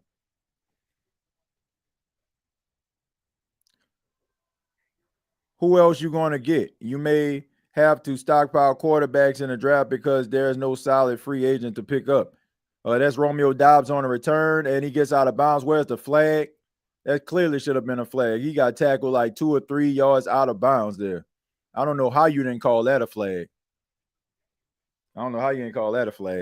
But I don't know. You talk about stockpiling draft picks. Yeah, I mean, and there's another thing. Like, man, you don't need to be out here trying to get yourself a free agent quarterback. Like, man, if I don't, one thing that bothers me, and I'm not saying this about you, Ronald, at all, man. I just want to bring this up. I don't know what Saints fans' deal is about recreating history. I just don't. Like, history is a moment in time that in some cases we appreciate or we don't appreciate. In this case, the Saints history, they appreciate it. The Drew Brees, Sean Payton era was great, right?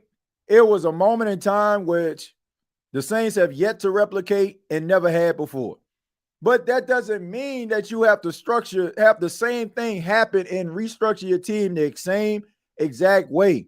Narratives and history is built every day, B. Like sometimes you're going to have to draft a quarterback and allow him to go through the motions and saying, oh, well, he didn't complete that pass and that guy was wide open. You know, like, come on, man. Like, young quarterbacks are going to make mistakes. They are going to probably throw an interception that cost their team the game. But in the process, you will hope that they develop into a plan in giving you some solid quarterback play. Like it's not coming. I don't understand it. I think that you have individuals that feel like, okay, man, let's draft this dude, and all of a sudden, like, we're gonna be winning every game. It's gonna take some time. Not many teams find that franchise quarterback right away. If they end up being a franchise quarterback, then maybe in their first year, it's probably going to be some growing pains. So I don't have an issue. I don't have an issue with being patient. I just want to see a quarterback get better every single week. I want to see him improve. I want to see him grow as a player. And if that's the case, then I think you got yourself something special. But I think when people start evaluating a quarterback position, they want perfection right away, and that's not always the case. 1st and 10 for the Green Bay Packers. You got Jordan Love under center. Matthew Golden in motion is a play action. Looking, and he checks it down. This is the Josh Jacobs, and he gets up the field enough for the first down. He's able to beat the linebacker around the corner. So that's the 1st and 10 for the Green Bay Packers. And it's time for them to start getting rolling. I feel like they were trying to be too aggressive, trying to push the ball down the field, forcing the passes down the field. You got to be able to take what the defense gives you. So if they're giving you those short intermediate routes like that check down that Josh Jacobs just caught, take it. TJ, Geno Smith is playing scared out there. I mean, he is just terrified, and he reverted back to the old Geno because of it. I mean, the offensive line of the Raiders is not necessarily good, is he? So I think that could have something to do with it, but it could be where he was. I mean, I thought that he would play much better, Josh, because you had Pete Carroll as the coach, and I thought that Pete Carroll would be able to get the best out of him. We know that he did before when Pete Carroll signed him right before he left the Seattle Seahawks. So I don't know, man. I just think that homie need to play better, but but maybe this is it, man. Like, you got yourself 3-4 good years of Geno, and maybe this is his ceiling. So, if he continues to play like this, you're probably going to end up seeing what Kenny Pickett can do. Brady came, won a Super Bowl, and left. Wham, bam, thank you, fam. Oh, it does. The O-line is garbage. I don't blame Geno for being scared. He's 34 and can't take hits on every play. I mean, Josh, this could be his ceiling. I mean, we've seen him play the quarterback position at a pretty high level from time to time, but maybe this is the best that Geno Smith is going to be able to be. Maybe this is one of those cases where Geno Smith is just going to be that quarterback until they finally find that one of the future. All right, so here we go. Williams get him down on the ground, but they're going to call, I believe, a face mask penalty right there. So that's going to be automatic first down. Like I said, self-inflicted wounds by the Cowboys. Seem like they're playing better than the Green Bay Packers right now, but they keep shooting themselves in the foot. You see Williams trying to get Love on the ground. Instead, he grabs him around the face mask. So he gets in there. He gives it a light tug, and they're going to call that every time, man. They barely want you to touch the quarterbacks at all. So if you grab their face mask, they might make that a 30-yard penalty. Said they can't let it go. I mean, because it worked, hello. Like, the people, it's hard to. All right, so we see the penalties, the face mask on Jordan Love by Williams. But yeah, I mean, it's hard to let it go, but at the same time, you can't recreate that. You can't recreate those moments, right? You just can't, as much as you want to. Speaking of Cowboys, man, shouts out to my little man Paxton, who played flag football. He actually plays for the Cowboys, man. My little man, he got his they got a victory over the weekend. They beat the Jets by a score of 22-0, man. My little man was out there running that football, and credit to his team, man. They did a really good job, man. Those kids, man, that's like I'm gonna be honest, that's like the highlight of my entire weekend, man. I'm actually one of the coaches on my son's team, and we have a good time out there, man. Just coaching those young kids and seeing how much excitement they have, just being out there playing football. It's just fun, man. So credit to them, man. Got that victory. And got that victory over the weekend, man. So I just want to give my little man, a shout out. All right, so 1st and 10 for the Green Bay Packers. You got Jordan Love under center. You got Dallas playing a little bit of man coverage here. Instead, they hand the ball off to Josh Jacobs, and he gets around the corner, and he gets to the sidelines, and he gets to the 20. He stiff arms a man, and he gets to about the 19-yard line. So a really good run right there by Josh Jacobs. So really good play right there. He was able to make that adjustment. They hand the ball off. And that was a really good run right there by Josh Jacobs. Really good vision. They passed the ball. This is to Williams. Williams tries to get around the corner, and he gets tackled out of bounds. So he gets about 4 yards on the play. Josh Jacobs is an incredibly talented running back. He had really good years with the Raiders.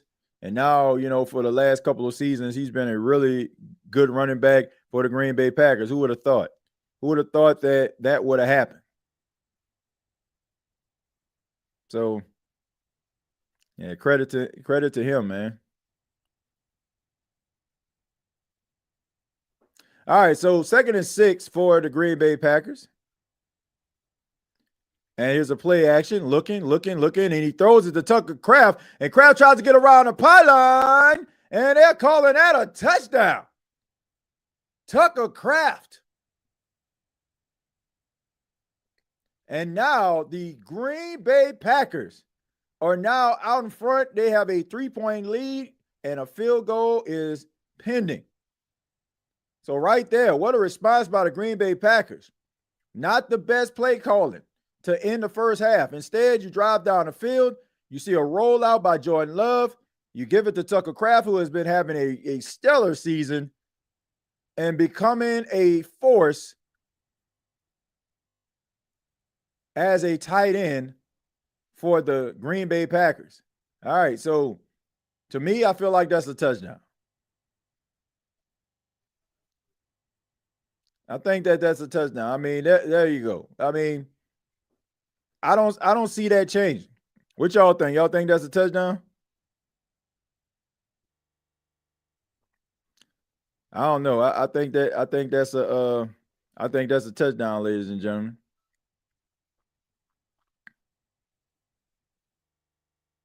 I think that's a touchdown. What y'all think? Y'all think it's a touchdown? I do. I think it is a touchdown. Jermaine said yes, it's a touchdown. I think it's a touchdown. I don't think there's anything that can change that. I mean, he fell to the ground at the same time. He launched the ball right across the pylon. He barely got it, but I think it was good enough for a touchdown. Yeah, I think it's good enough for a touchdown.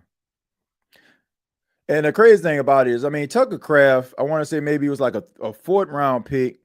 And Luke Musgrave was supposed to be that tight end that they were counting on to make plays, but Luke Musgrave's very early in his career started having these injuries, and Tucker Kraft was the tight end out there, just constantly out there making plays, and credit to Matt LaFleur making that adjustment. And he didn't try to, oh man, Luke Musgraves, this was our guy. He was one of our top picks, so we gonna roll with him. No, there's like, okay, Tucker Kraft seems like he's coming alive. Seems like he's out there making plays. Let's try to set up a game plan for him. So Luke Musgraves, to be honest, has become an afterthought. My son played offensive line in high school. I pay he $20 for every pancake. Oh, you pay him $20 for every pancake. Okay. Well, I mean, that's an incentive right there. My son, Paxton, I mean, I just be wanting him to play hard, and that's all that matters to me, man. I mean, he's a smart kid. He's a talented kid. I think that, I just try to stay with him, man. He's starting to like football now. Starting to like football. We go to the local high school football games together. He loves going out there. We don't know any of the kids, but he just loves the environment. And this is him, on a play. That's him at center right there. He snaps the ball off and goes around. And yeah, man, we just little stuff like that, man. I just want to see my little man just get better, right? Just want to see him get better, and that's all that matters to me. I'm always gonna be proud of him. But just watching him play and watching other kids play and him having such a good time. So okay, so they're saying he's short. Okay, they're saying he's short. So all right, so yeah, that's really good. That's really good camera work right there. So they said he was a yard short. So here we go. Here come the flag. Got a false start. So now they're moving backwards. Third game, I'm down $80. Well, I mean, look, I'm pretty sure that's money that you would love to pay, because if he end up being like a really good player, he'll be able to give you the $80 back and then some, or just be able to take care of himself. That's all that matters as a parent. Like, all you want to see is your kids do well and live up to their potential. And you just want them to be the best version of themselves, man. And if they can do that, then you're like, dang, I ended up being a pretty decent parent. But I just love like hanging out with my son and being in the backyard with him and teaching him how to play the game of football. All right, Josh Jacobs barreling forward, fighting for extra yards. He's pushing some more. He's under the pile, but I mean, it's going to bring up second down. My daughter plays basketball, volleyball, softball, and now she wants to play flag football. Yeah, man. I mean, flag football is becoming a really popular sport. It's for high schools, women's and girls sports. It's becoming really popular, even in men's sports too. Everybody not trying to go out there trying to get their head knocked off. Yeah, you can still go out there and play football and have a good time, without having to do that. I enjoy playing flag football. Matter of fact, I actually signed up for an adult flag football league this season, man. So just a way for me to kind of just stay in shape. And you got a couple like the dads and stuff like that I became friends with. Just our sons playing on the same team. So, nothing wrong with that. Let's see. But looking at the game, it's still goal to goal. You got Josh Jacobs trying to tap dance, and really good credit right there to the Dallas Cowboys. So this is going to set up third and goal. And you have in motion, they hand it off to Josh Jacobs again. And I mean, he just basically walks into the end zone untouched. So all they did was prolong the inevitable. Josh Jacobs and the Green Bay Packers out in front. So Josh Jacobs out there making plays, doing what he needs to do in order to help his team get this victory, get this dub at AT&T Stadium.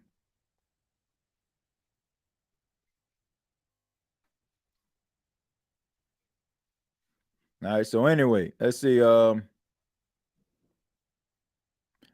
to make sure I ain't miss anybody. Shuck is a year older than Rattler. Yeah, that's pretty insane, right? And they were born on the exact same day. They're both of their birthdays were today. I think I already read that, Josh. I think I read quite a few of these. Like I said, if you want to interact with the, and be a part of the show, doesn't matter what team you're talking about. You can be talking about this game. You can be talking about some of the things that you're actually seeing from your favorite team. Feel free to put the comments inside of the chat here on the State of NFL live watch along. Dallas Cowboys versus Green Bay Packers. Like I said, I mean, looking at these draft picks, as of right now, I mean, it's very early, way early in the season. But here are the top 10 draft pick, or not draft picks, but top 10 teams if the draft were to be today. The number 1 overall pick will belong to the New Orleans Saints. Tennessee Titans would be at number 2, Jets at 3, Miami at 4, Cleveland at 5, Las Vegas at 6, Carolina at 7, Baltimore at 8, the Giants at 9, and the Houston Texans at 10. So if you're a Saints fan, a Tennessee Titans fan, or a Jets fan, you're picking in the top 3, ladies and gentlemen, if the season was to end today. But of course, we are far from this season being over. We know that these standards are going to change. Teams have to figure things out. Sometimes these teams go on winning streaks. Sometimes these teams just continue to lose, and it pretty much solidifies their position. So injuries happen to key players. And, next thing you know, these teams are probably picking in positions they probably wouldn't have been picking if an injury didn't happen to a key player. So Dak Prescott trying to stretch it out, trying to stay loose. Been playing pretty well tonight. Dak Prescott can put up the numbers. It's that turnover at the inopportune time that's been something that has plagued Dak Prescott throughout his career. 11 of 15, 113 yards, and 2 touchdowns. All right, so he has 2 total touchdowns in the game. 1 rushing touchdown, 1 passing touchdown. So Dak Prescott's fingerprints are all over this game. Question is, can he lead his team to victory? Can he eliminate that crucial mistake? As we see Tolbert in motion, he goes from left to right. Dak Prescott under center looking. Instead, he checks the ball down to Jake Ferguson, who doesn't get back to the line of scrimmage. And if he does, that's all he's going to get. And Jake Ferguson, has not really been a factor here tonight. It's caught some passes, but you would think that, a guy as talented as Ferguson is, you'll try to send him vertical. But instead, they have him as a check down. It seems like Dak Prescott wanted to throw a little bit of a fade route. He didn't see it there. So instead, he checked it down to Jake Ferguson. So 2nd and 10, we see Williams in motion, Javonte Williams in motion, Dak in the gun. Here's the snap. Dak looking. And he throws it, and that pass is caught. And that is to, I want to make sure I see what that is. That is Tolbert, Jalen Tolbert. So that's going to bring up 3rd down. 3rd down. Cowboys haven't beat the Packers in Cowboy Stadium since 2007. I can't remember the last time the Cowboys beat the Packers. I'm being honest. Like, it always seemed like some type of weird situation. Rather it's a game-winning field goal or just a straight beatdown. All right, but anyway, 3rd and 6 for the boys here. Dak Prescott calling out the protections. Here it comes. Here comes the pressure. All up in his face, all up in his grill. Instead, he passes the ball, and that pass is complete to Kevontae Turpin with the toe drag, swag for the 1st down. So that was crucial. And that's what you want to do. Just give your wide receiver an opportunity to make a play. Can your wide receiver come down with the football? And you can see the pellets come up off the turf, and that's always an indicator of the toe drag swag. Javonte Williams up the middle, gets past the line of scrimmage, gets about 2 or 3 yards on the play. So it's going to bring up 2nd down. So the Dallas Cowboys trying to put it all on the line to come away victorious tonight. I mean, really good catch. I mean, homie need to tie his shoe, but you catch a pass like that, you might want to leave him untied. I'm superstitious like that. 2nd and 6. Dak Prescott in the gun. Delayed handoff. This time he give it off to Turpin. Turpin tries to get around the middle, and he is caught from behind. And man, if that defender did not bring him down, if that defensive lineman did not bring him down, I believe that was Stackhouse. If he didn't bring him down, man, Turpin probably would have still been running. All right, so and this is a big-time opportunity for KaVontae Turpin. As we know, CeeDee Lamb is out. He's one of those receivers that the Cowboys are relying on. He's a down-the-field threat, and he can make things happen on special teams. Williams trying to get around the side, and he gets up the field, and he gets close to the first down. He probably gets about 8 yards on the play. All right, so it's going to be a gain of 9. Gain of 9 on the play from Javonte Williams, who's been running hard throughout the night. Let me go ahead and put his stat line up.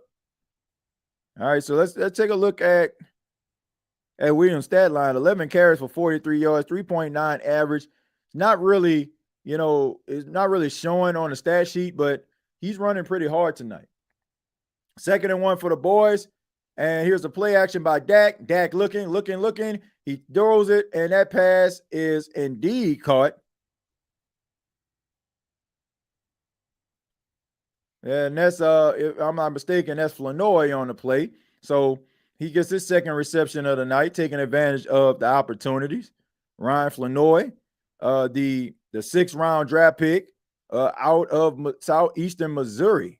So 6'1", 200 pounds, playing in the game in the absence of CeeDee Lamb, who was on the sidelines dealing with an ankle injury.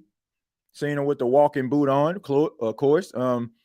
And Dak Prescott has been red hot, man. He has been making some really good throws. All right, so here we go. Flanoy going around, end around. Flanoy getting up the field, and he gets enough for a first down. So really good play right there by the Cowboys. That was a really good time to call it. And some of these motion plays,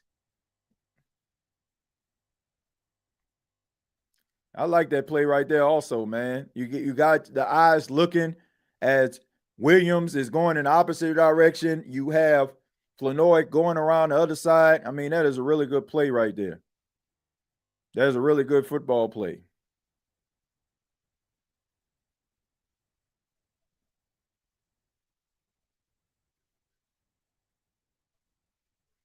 And here we go. Dak Prescott with the fade and almost comes down with it. I mean, George Pickens, if he would have came down with that, my goodness.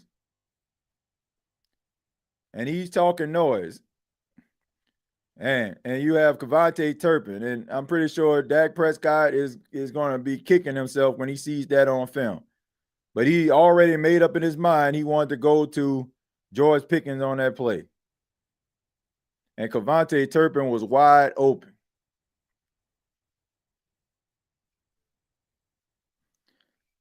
Man, he's going to be kicking himself when he see that on tape. All right, so here we go. Dak Prescott looking. And that pass is caught by Jake Ferguson. Jake Ferguson fighting. And he gets close to the first down. And they're going to say that, let's just see if he's close. I want to say maybe a yard short.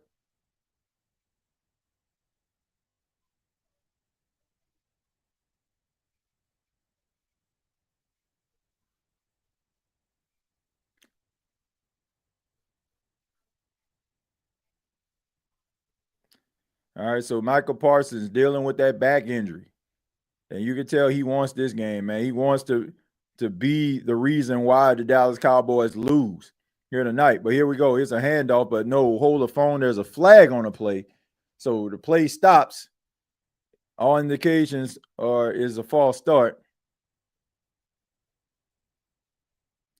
All right, so Luke Shoemaker was called for a false start.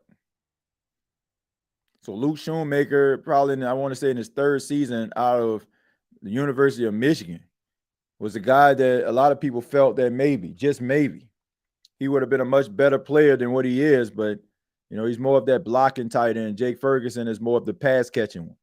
All right, so here we go. 1st and 15 for the Cowboys. Dak in a gun. He snaps it, gives the ball off to Javonte Williams. Javonte Williams gets low, gets around, and we see a helmet fly off. But Javonte Williams is able to get up the field and gets really close to the first down, man. So they get they get those yardage back and a little bit more. So really good blocking up ahead, and also good effort by Javonte Williams, getting low, good pad level, making guys miss, good ball security. All right, so here we go.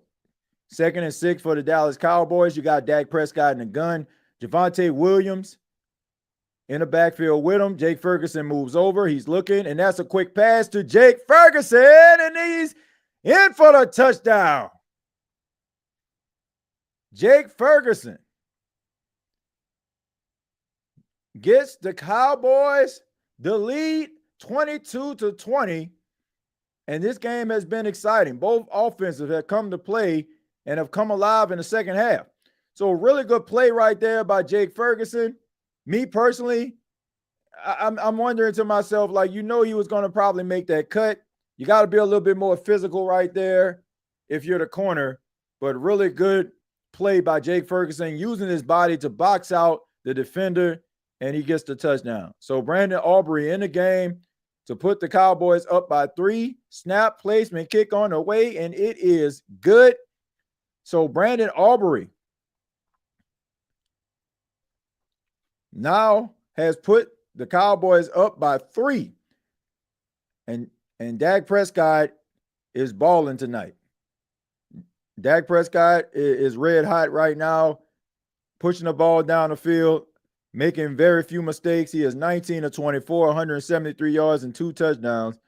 And Jordan Love isn't doing too shabby himself, 18 of 23 for 212 yards and 2 touchdowns. Both quarterbacks are putting forth their best effort, and they're going to say, man, it's not my fault if we lose tonight. TJ, how are the boys defending Micah? Are they chipping him, or are they running plays away from him? I think it's a little bit of both. I think they're running plays away from him, but you also got to take into account, this team drafted him. Like, they have tried to neutralize him in practice many a time. So, it's not like, you don't know what he's capable of. But I think that they're running plays away from his side. And, you're also seeing, guys taking him out of the play. I don't really see too much, anything special that they're doing.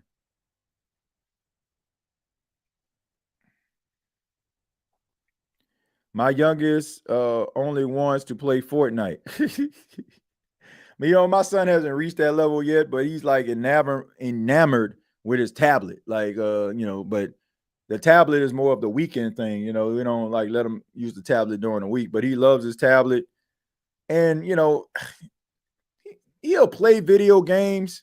Like, of course, I got an Xbox. He'll probably play video games, but he's not like, Dad, let's play the video game. He isn't at that point yet. But I think, like, how, like, as kids get older, they start going to school and they start to see what kids are into, and they starting to want to get into it too, because, they want to be able to play with their friends. So stuff like that.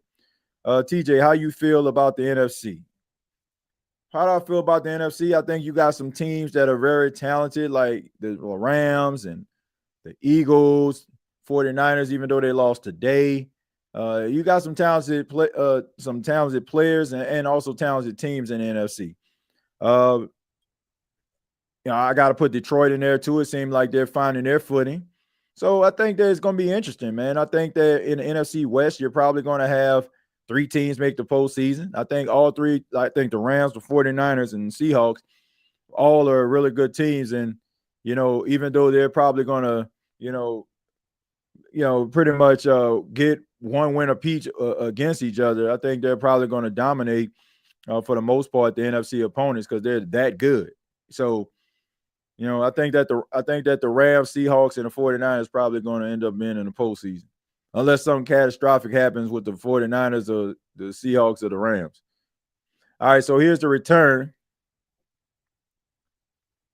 All right, so he gets around the side. I believe let me make sure I read his jersey correctly. I couldn't see it, but nice, decent return right there. And hopefully, it can set up the Green Bay Packers to try to push the ball down the field. Bo Melton is his name, the returner. So I want to make sure I get his name correctly. So Bo Melton returned there, decent return, and really good drive last time out by the offense of the Green Bay Packers, as they are trying to cut. Well, they're trying to take the lead here. They're down 23-20. And here's a toss play to Josh Jacobs. Josh Jacobs gets around the corner, makes someone miss, and gets about 2 or 3 yards on the play. So as the clock ticks down, I'm pretty sure that's maybe the last play of the third quarter. So they're going to let the clock tick all the way down and, take this ball to the fourth quarter where they're down 3. TJ, which college head coach is most overrated? Brian Kelly or James Franklin? Brian Kelly. Brian freaking Kelly. Brian Kelly. Brian Kelly is the most overrated football coach in college football. I have never been a Brian Kelly fan like that. Like, Brian Kelly was the same way when he was at Notre Dame. I know y'all remember when, like, Notre Dame, I want to say, who did they play against? Notre Dame played in the national championship. I want to say they played against Alabama, and they got their ass whooped.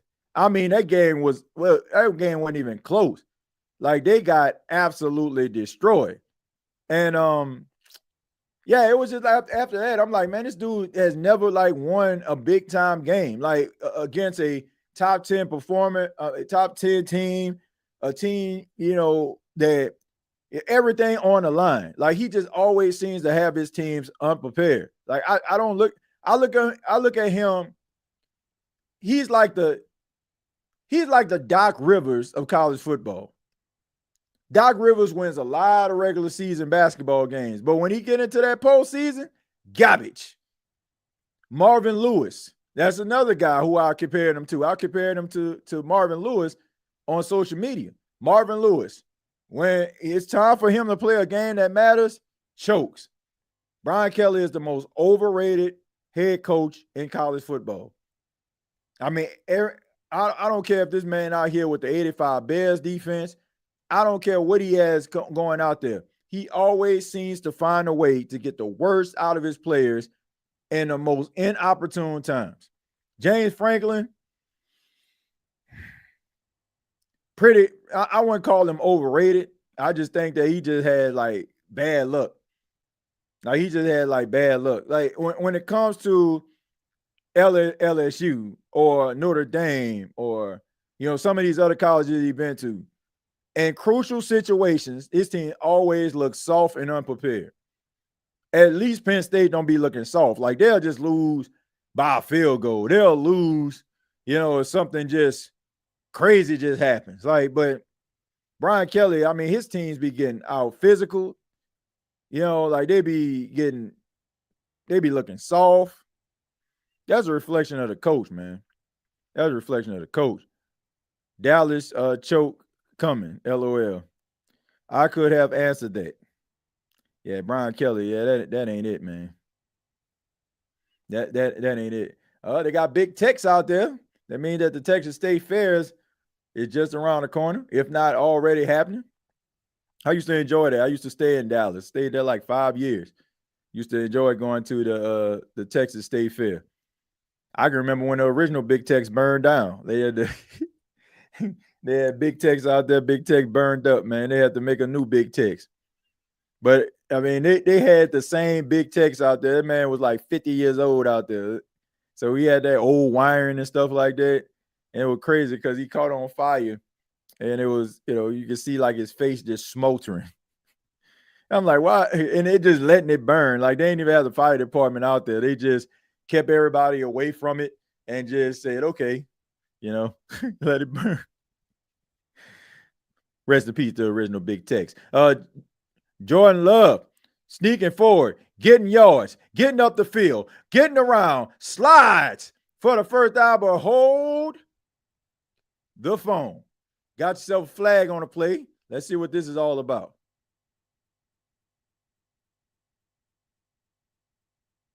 Let's see what this is about. Now, I'm pretty sure. Holding on a defense. So not only did he get the big run, but he's able to get 5 extra yards. All right, so let's see what we got. We got the hands out. Oh man, that is a no-go. That is a no-go, and you got yourself grabbing. So not only did he push him, I mean, I can understand why, because he was about to give up a big play. I agree. I like Rams, 49ers, Seahawks a lot. Yeah, I think that, you're probably going to have those three teams make the postseason. All right, so Golden in motion. Seen this play before. All right, so looking, throws it off his back foot. Man, who was in him? That might be intentional grounding. Was he out the? Okay, I'm about to say, like, who was he throwing to? And he wasn't out of the pocket, so I'm just wondering. Are they gonna call it intentional grounding?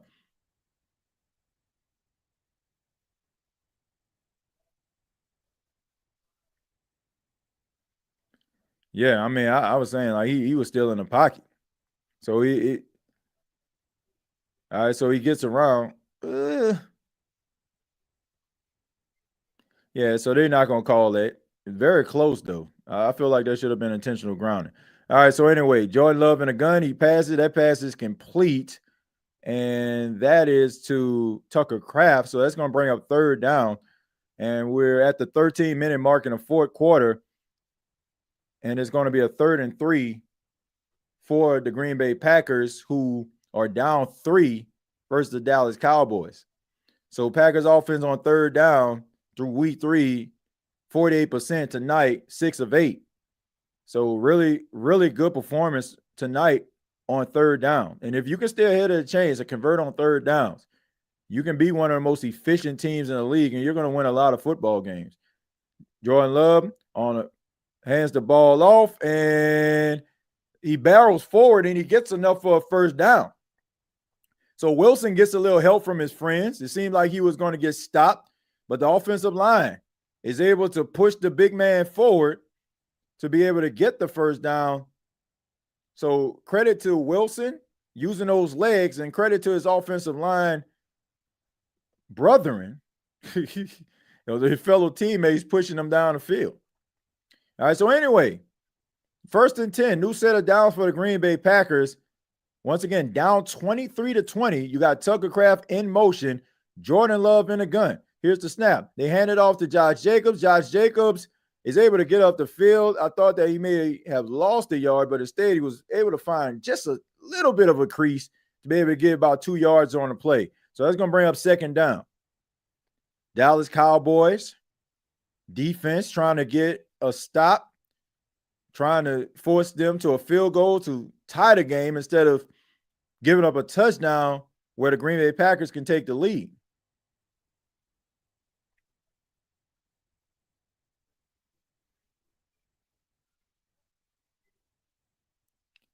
All right, so here we go on a 2nd and 7. And here's the handoff. This is to Josh Jacobs again. He gets around the side. He gets to the 10, to the 5. Josh Jacobs. Touchdown. Josh Jacobs just put those defenders in a blender, and he gets his 2nd touchdown of the night. Really good offensive line play right here. So really good play right there. You got Luke Musgraves with a really good block, which sets up Josh Jacobs to be able to go out to the right and the rest is history. I mean, he was out there in the open. When this man gets a full head of steam, he shows that elusivity, the power, and he's able to get into the end zone. So a back and forth they go. This time the Green Bay Packers are able to get on the board. Can the Dallas Cowboys respond? It has been a heavyweight fight tonight. Big blow after big blow. Pause. Josh Jacobs quieting the crowd as the Green Bay Packers go up 27-23. Who you like Monday night, TJ? That's a good question. And that's a question for everybody here.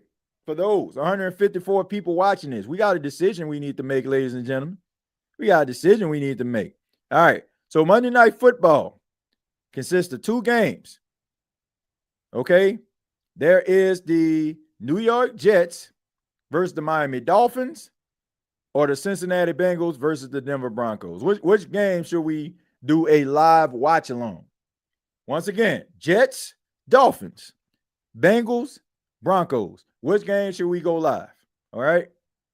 Which game should be the live stream watch along for Monday Night Football? I'll leave it up to the chat.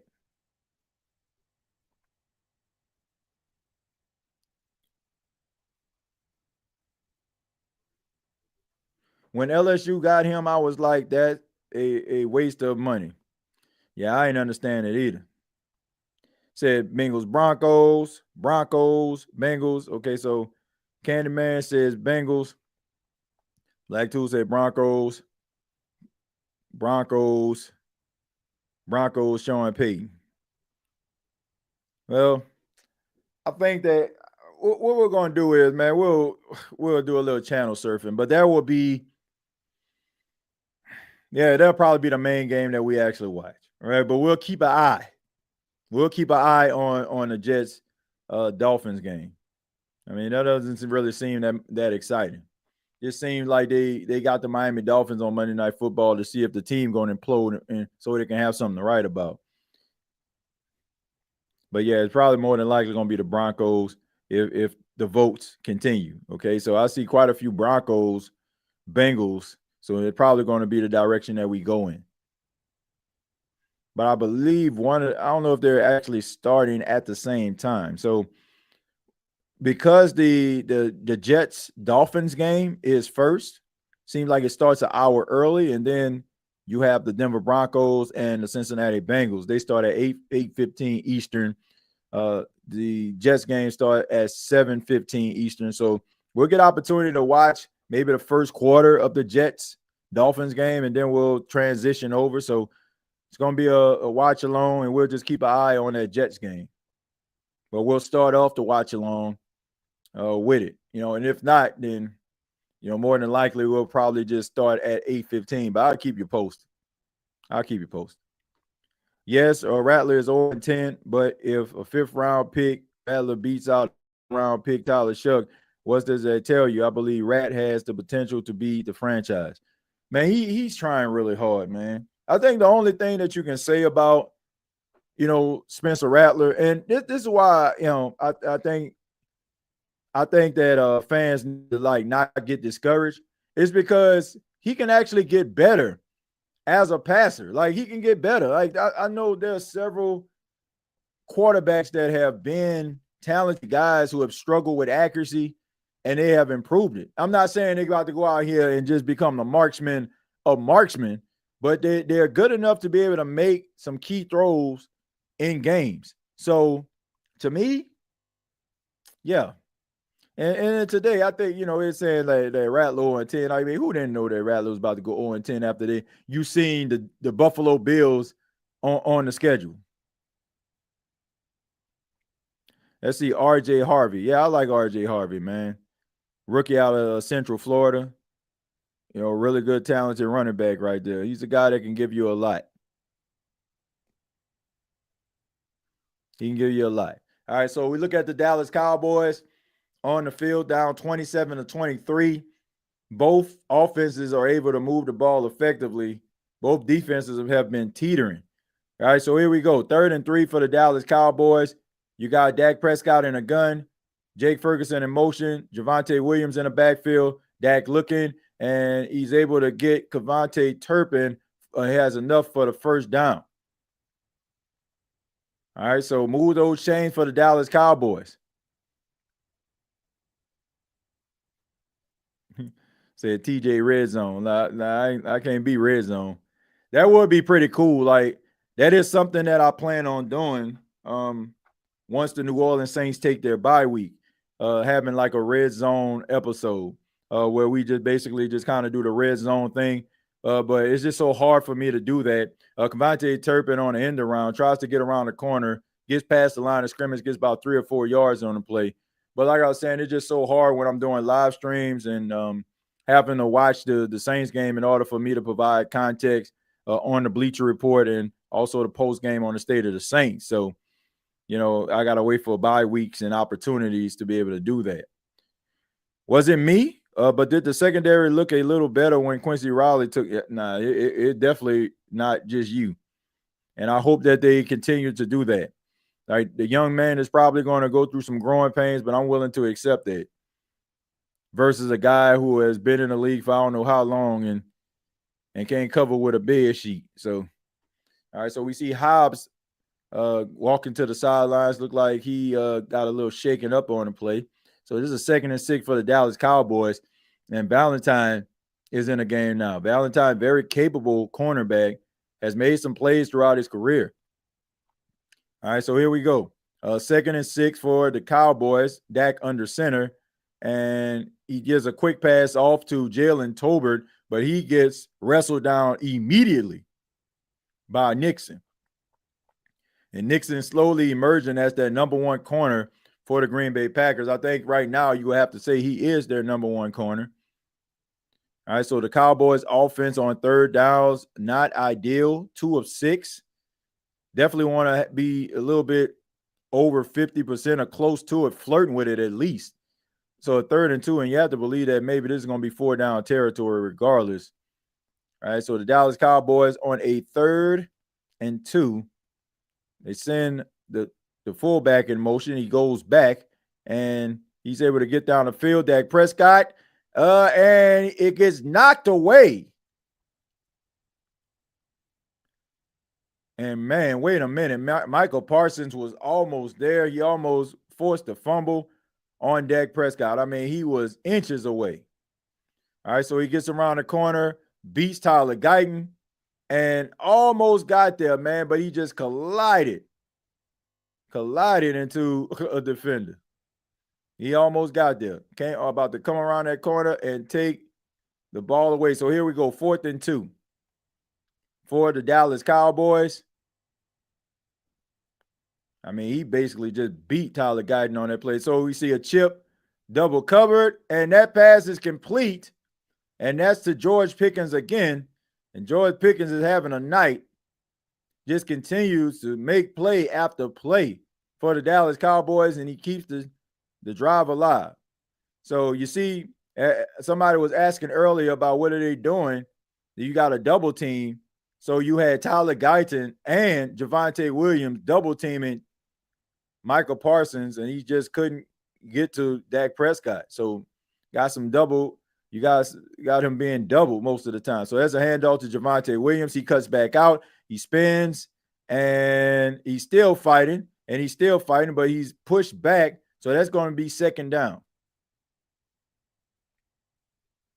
Man, this has been an exciting game so far. Both teams, you can tell they want this. Both coming off embarrassing losses. I mean, you look at the Green Bay Packers, they lost to the Cleveland Browns. And the Dallas Cowboys got embarrassed by the Chicago Bears. All right, so Dak Prescott, 2nd and 5, trying to get his team into the end zone again tonight, under center. And a play action. Dak looking, throws the ball down the field, and he overthrows Jalen Tolbert. So he had him. He had him right there, but he just sailed the ball over his head.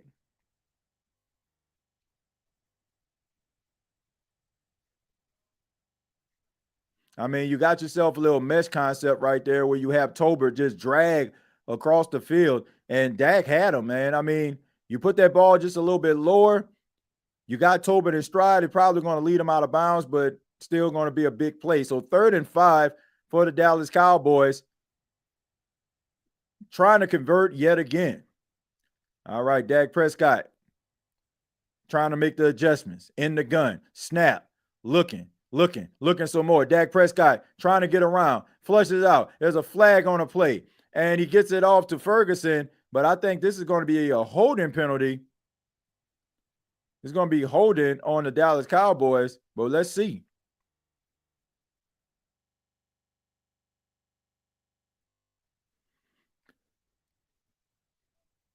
And this is a big flag, man, especially like if we get closer to the end of this game. And we got a face mask on the defense. So, all right, so we got 2 face mask penalties on the Green Bay Packers, so that's going to be automatic 1st down. Yeah, I mean, And Dak is like, man, he grabbed my face mask. So he's actually saying that at the same time as he's trying to throw the ball down the field.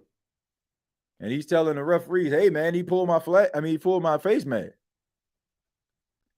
And Brooks is like, man, he's absolutely beside himself right now, very upset, understands the magnitude of that penalty. It sets up an automatic first down, and it keeps the drive alive for the Dallas Cowboys as we are about 6 minutes. We got 6 minutes left in the fourth quarter. Here's the handoff. This is Javonte Williams, and once again, he's running hard, and he gets up to about the, say about close to the 20-yard line there. So Javonte Williams, like I said, is not reflective on the stat sheet when it comes to the yards per carry, the yards, that he has, but he is running really hard, and he's getting those yards that matter. All right, so here we go. Receiver in motion here. All right, so Dak Prescott, you can hear him saying kill, kill. All right, so here we go. Here's a handoff to Javonte Williams, and Javonte Williams gets around the corner, and he barrels forward. And he gets inside the 5-yard line. So Javonte Williams, a couple Alabama Crimson Tide players out here balling the heck out at the running back position. All right, so here's the handoff, Javonte Williams. I mean, really good creases. You got Tolbert blocking up the field, and if you're Williams, you might be kicking yourself after you watch this footage, because if you would have cut to the outside instead of the inside, you probably would have scored, because Tolbert had a really good block on the cornerback. All right, so here we go. In motion, Javonte Williams up the middle, gets close. I don't think he got it, so he's probably a yard short of the goal line. So the clock continues to tick. Ball is at the 1. Brian Schottenheimer trying to call his best plays, but there's so many different ways that you can approach this. I mean, you can sneak this ball in with Dak Prescott. You can maybe run the football here again with Javonte Williams, maybe try to, give him an incentive of getting the team down here. There's so many different ways you can approach this, as long as you don't turn the ball over. So here we go. Williams in a gun, running straight ahead, barrels forward, and he's in for the touchdown on a Wildcat play. And there's a flag on the play. Once again, let's see what that flag is all about. But Javonte Williams running the ball extremely hard tonight, and it's offside on the defense. So that penalty is going to be declined. So that is going to be a touchdown for the Dallas Cowboys. All right, so the Dallas Cowboys jump ahead again. Back and forth. These two teams go. I just wanted to shoot out Javonte Turbin for being from Monroe. Yeah, I mean, look, they got a lot of talented players in this game. And you can tell both of these teams want this football game for obvious reasons if you're the Cowboys. But Green Bay, they just trying to get back on a winning track. But this is a wake-up call for Green Bay. A couple weeks ago, they destroyed the Detroit Lions, and then in week 2, they went back out again and, won in convincing fashion. But then after that, right, you're never as bad as they say you are, and you're never as good as they say you are. So that's why you gotta keep your head, to the plow, so to speak. You know what I'm saying? You got to put your hand to the plow, keep on pushing forward. You got to keep on moving forward. You can't think about what you did before, because when you start thinking about your accolades, when you start thinking about everything that you've done, right, that's when you start to really lose yourself. Got to keep your hand to the plow. You got to keep on going, man. Touchdown. Williams, 17 carries, 72 yards, and a touchdown. Yeah, I mean, he's been running pretty hard tonight. Do you think Cowboys have curse or something? I don't think they have curse. I just think that they got a owner who just stands in the way of prosperity, and I don't think they're going to really achieve true prosperity, unfortunately, until he steps down or he's no longer with us. I mean, I hope that's a long time from now, because I like old Jerry, man. I was watching that Dallas Cowboy documentary on Netflix. his background and, some of the things that he did, and the fact that he almost got in bed with Jimmy Hoffa, I thought was pretty interesting. But, I mean, they're probably not going to win nothing as long as Jerry around, though. But credit to, credit to Jerry Jones, credit to him. He has gotten the Dallas Cowboys in the tabloids, regardless if they're a winning team, if they're a losing team, they're going to be on primetime television, no matter what their record is. And they're going to have some storylines going for him. And he understands that. He understands that he creates this whole soap opera that surrounds his football team. And because of that, it's like people are going to love him. People are going to dislike him. But people are going to continue to talk about him because they generate ratings.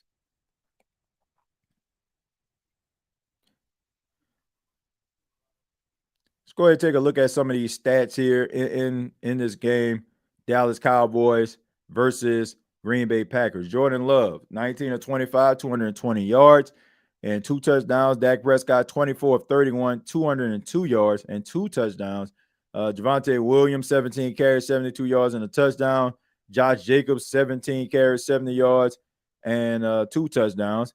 I mean, both of these running backs are running well and really good complementary football by both teams, being able to have a good balance of run and pass, right? I mean, keeping that attack balance is key. Jerry is never going to step down.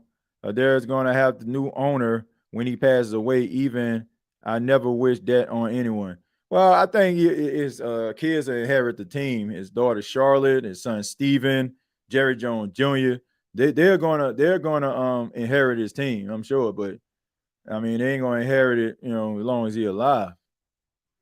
I just looked and said the quarterbacks having good nights. Yeah, they are having a really good night. Both quarterbacks came to play, and that's all you can ask for your quarterbacks to put your team in a position to succeed. And I like to see this game by Dak Prescott. I think that Dak Prescott is because he's the Cowboys quarterback. Like, people give him a hard time, but I think if Dak Prescott was like playing for another team, I think a lot of people would give him more respect than they give him. It's like he developed this reputation because, once again, the Cowboys are a soap opera football team. So, he's the guy. Okay, he put up 350 yards, but what happened? If Dak Prescott was putting up these type of numbers that he putting up on a team that probably wasn't as polarizing as the Cowboys, like, he'll be cheered and revered and loved. It wouldn't even matter, right? It's just the fact you play for the Cowboys, where all of a sudden, like, you're basically, I guess, evaluated by Super Bowls, like they win them every year or something, which I don't understand. Yeah, I don't get it, right? But I just think if he played for another team, he'll probably get a little bit more respect than what he gets as the Cowboys quarterback. But I like Dak Prescott. Like, if Dak Prescott was a free agent, let's just say if the New Orleans Saints are a team that I rock with, if they needed a quarterback, like, I wouldn't mind the Saints signing Dak Prescott. Actually, I think Dak Prescott is a good quarterback, a really good quarterback. But like I said, when you play for the Cowboys, like, they evaluate you based on Super Bowls, even though, like I said, they haven't won a Super Bowl since Will Smith stood in the living room on the final episode of The Fresh Prince of Bel-Air. So I don't know how they get held to that type of standard. I ain't hating. That's just a fact. Once again, let's take a look at some of these stats. Look at the wide receiver position. George Pickens having a really good night. 5 catches for 80 yards and a touchdown. Jake Ferguson, 6 catches for 33 yards and a touchdown. Kevontae Turpin, 3 catches for 30 yards. You got Miles Sanders, who left the game dealing with that ankle injury. He has 2 catches for 2 catches for 17 yards. Then on the Green Bay side, Tucker Kraft leads receivers, 5 catches for 56. Matthew Golden, 3 catches for 47. Josh Jacobs, 3 catches for 46. Emmanuel Wilson, one catch for 25 yards. Savion Williams, 3 catches for 22. And Romeo Doubs, 3 catches for 19 yards and 2 touchdowns. So every time Romeo Doubs makes a play, it ends up being a touchdown for the most part. So like I said, really good night by both quarterbacks. Both came to play, both really rising to the occasion. And, it's going to come down to the final few minutes of this game. Can the defense of the Dallas Cowboys make a stop, generate a turnover? We'll see. 4:50 left in the fourth quarter, 30-27. Packers down by 3. Kraft in motion, and here's a play action. Looking.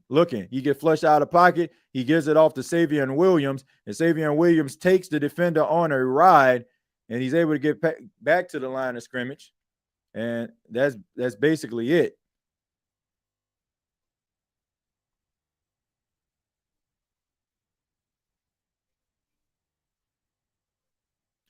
All right, so Josh Jacobs dealing with an injury, and that's something that you don't want to see, especially the way he's running tonight.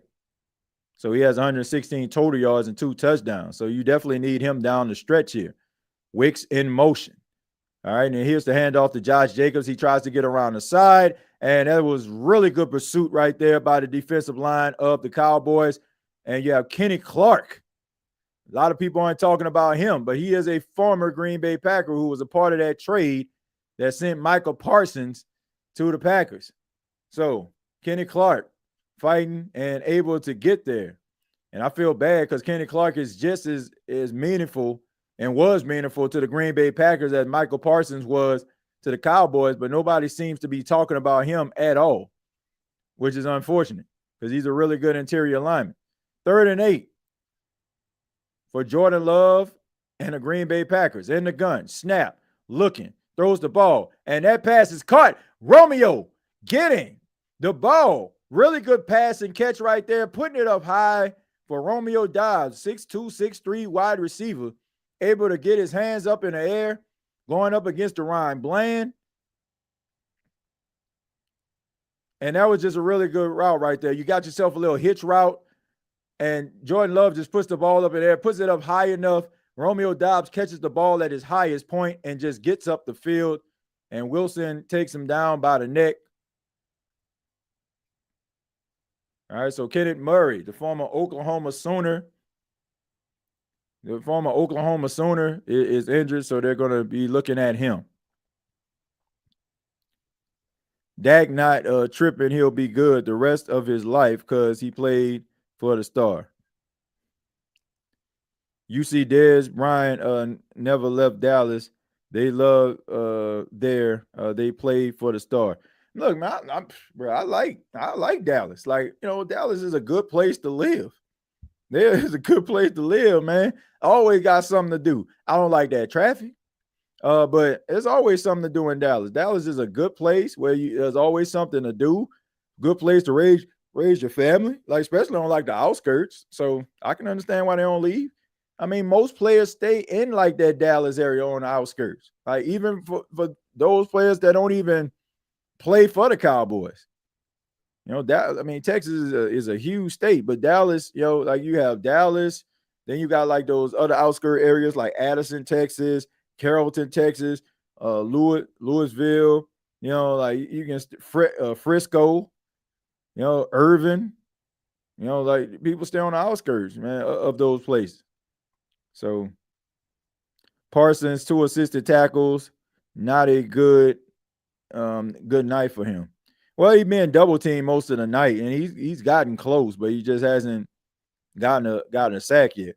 But I tell you what, if he end up getting a sack, if he end up getting a sack to seal his game, boy, they ain't gonna hear the end of it. I think I might tune in to Dallas Cowboy radio tonight, be able to hear what the heck going on, because I know they're gonna be hot.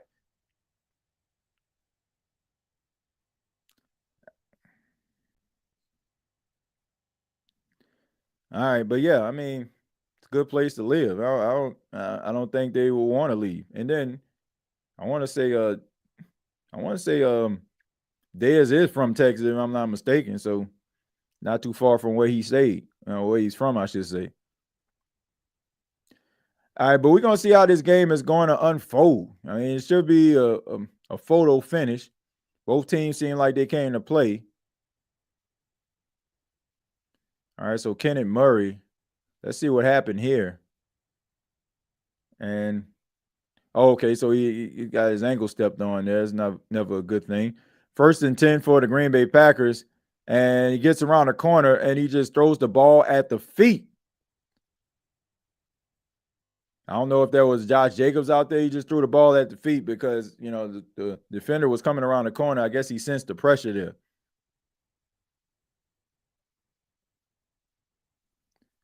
All right, so I believe that's a look at James Houston there.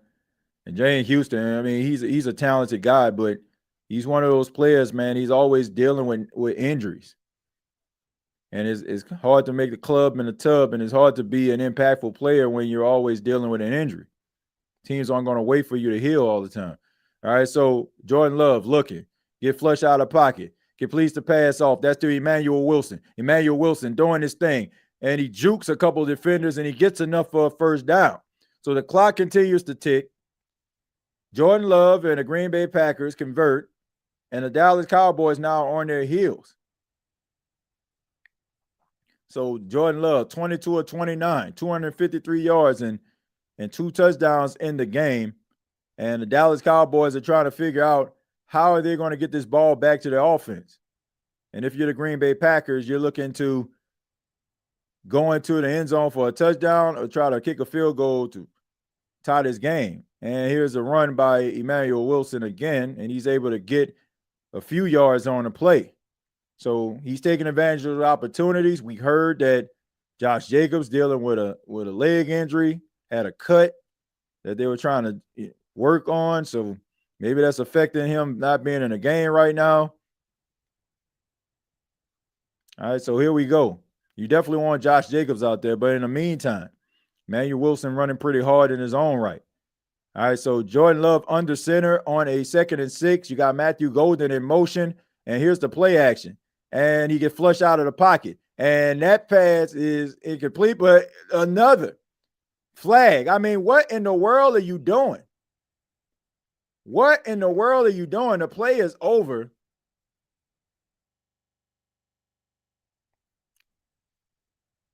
I mean,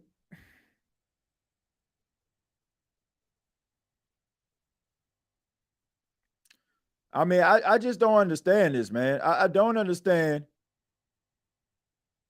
I don't understand what Lufu is actually doing. I just don't understand like what he's doing. Like he kind of like he made a big play on Matthew Golden. He was the guy who basically just completely like just destroyed him on that special teams play.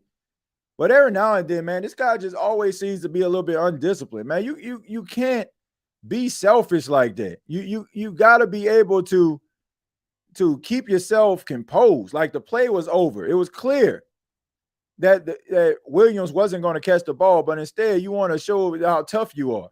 Josh Jacobs getting up the field, fighting for extra yards, still pushing, pulling a pile forward, and he gets past the 20-yard line to about the 17. And this is going to be the 2-minute warning. So once again, a photo finish is expected between both of these teams, Dallas Cowboys, Green Bay Packers, who is going to come away victorious on Sunday Night Football. Right here on the State of the NFL podcast. My name is TJ Jones. Once again, I hope that you subscribe to the State of the NFL podcast channel. Have a good time over here. We go live we go live during all primetime games, Monday Night Football, Thursday Night Football, Sunday Night Football. You can join in on the fun, talk football, have a good time, and enjoy me try to do commentary. TJ, you're a dog at the play-by-play, bro. I appreciate that, man. Look, we try to do our best over here. Try to keep you entertained. All right. See me do my famous Pat Summerall impression. But yeah, I mean, this is going to come down to the wire. I mean, neither defense has been able to stop the opposing team's offense. So, you anticipate, unless, there's a fumble or, a missed opportunity by Green Bay, that they're going to cash in with a touchdown. And if you're the Cowboys, you're hoping that if that does happen, you have enough time on the clock to be able to go down the field and maybe score a touchdown in your own right. So, Micah Parsons tonight, his stat line does not reflect, the presence that he had. He only has 2 tackles tonight in the game, but he has almost gotten home on the Dallas Cowboys quarterback, Dak Prescott. A couple guys that have been extremely active. Quay Walker, 10 tackles. Evan Williams also had 10 tackles. Nate Hobb with 7. Edrin Cooper with 5. Keyshawn Nixon with 4. Xavier McKinney with 4. Isaiah McDuffie with 3. Nazir Stackhouse with 3. Javon Bullard with 3. Rashawn Gary with 3. Micah Parsons, Carl Brooks, Kobe Wooden all have 2. And then you got Carrington Valentine, Zane Anderson, Devontae Wyatt, and you also have Kingsley, I guess his name, Agnabar. He has 1 tackle. So those are special teams contributors there. Jack Sanborn has 11 tackles in the game. Reedy Stewart with 6 for the Cowboys. You also have Kenneth Murray with 5, Malik Hooker with 4, Shamar James with 4, Ryan Bland with 3. A lot of contributors defensively for the Dallas Cowboys getting active in this game. So 1st and 10 for the Packers. Jordan Love in a gun. He snaps it and he tosses it to Josh Jacobs. And for one of the first times tonight, he gets stopped in a backfield, and a really good stop right there by Stewart. So Stewart is able to get in the backfield, make a play. And, that's going to do wonders for his confidence, because he wouldn't even be playing in a game right now if there weren't some injuries that took place. So Reedy Stewart, able to get there. He's active. That's, I believe, his 6th tackle of the night. And what a way to get another tackle added to the stat sheet by bringing down a guy who has been extremely physical and been a problem and a nuisance for the Dallas Cowboys this entire night. So 1 minute and 55 seconds left. You got the Dallas Cowboys using their timeout.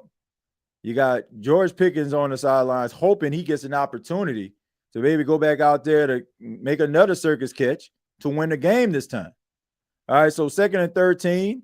You got Emmanuel Wilson in motion. Here's the pass off to Wilson. Wilson tries to get around the corner, and he gets tackled by Trayvon Diggs, takes him on a ride, but he leans forward for about 3 or 4 yards. So this is going to bring up 3rd down. And this is a big-time 3rd down for the Dallas Cowboys. You want to be able to get a stop. You don't want to make any mistakes. You don't want to get a holding penalty. You don't want to get a pass interference call. And if you're the Green Bay Packers, you're trying to call your best 3rd down play. So Trayvon Diggs tried to go a little low, hoping that his helmet would hit the football, and it didn't. All right, so 3rd down. 3rd down for the Green Bay Packers. 3rd and 10 to be exact. Dak Prescott still getting loose, trying to see if the next time he hits the field, will his team be tied, or will he be trying to facilitate a comeback in the last few minutes of the game? Taking a look at Matt Eberflus, former Chicago Bears coach, now defensive coordinator of the Dallas Cowboys. Jordan Love in the gun. And here we go. Emmanuel Wilson in the backfield. Tucker Kraft in motion. Looking in the pocket. Throws the ball downfield. Yeah, and it's caught tonight.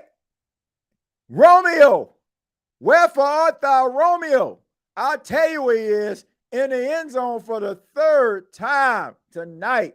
Romeo Doubs having a night. 3 touchdowns in a game. Unbelievable. Has not had a big night yards-wise. But when his team needs a play, Romeo is in the end zone yet again. So McManus trying to give it a 4-point lead. It's up and it's good. So the Dallas Cowboys have got to get into the end zone with 1 minute and 45 seconds left on the clock to win this football game. I mean, Romeo Doubs, his numbers aren't reflecting it, but when you are catching touchdowns like he is tonight, 5 catches, 52 yards, and 3 touchdowns, having a night,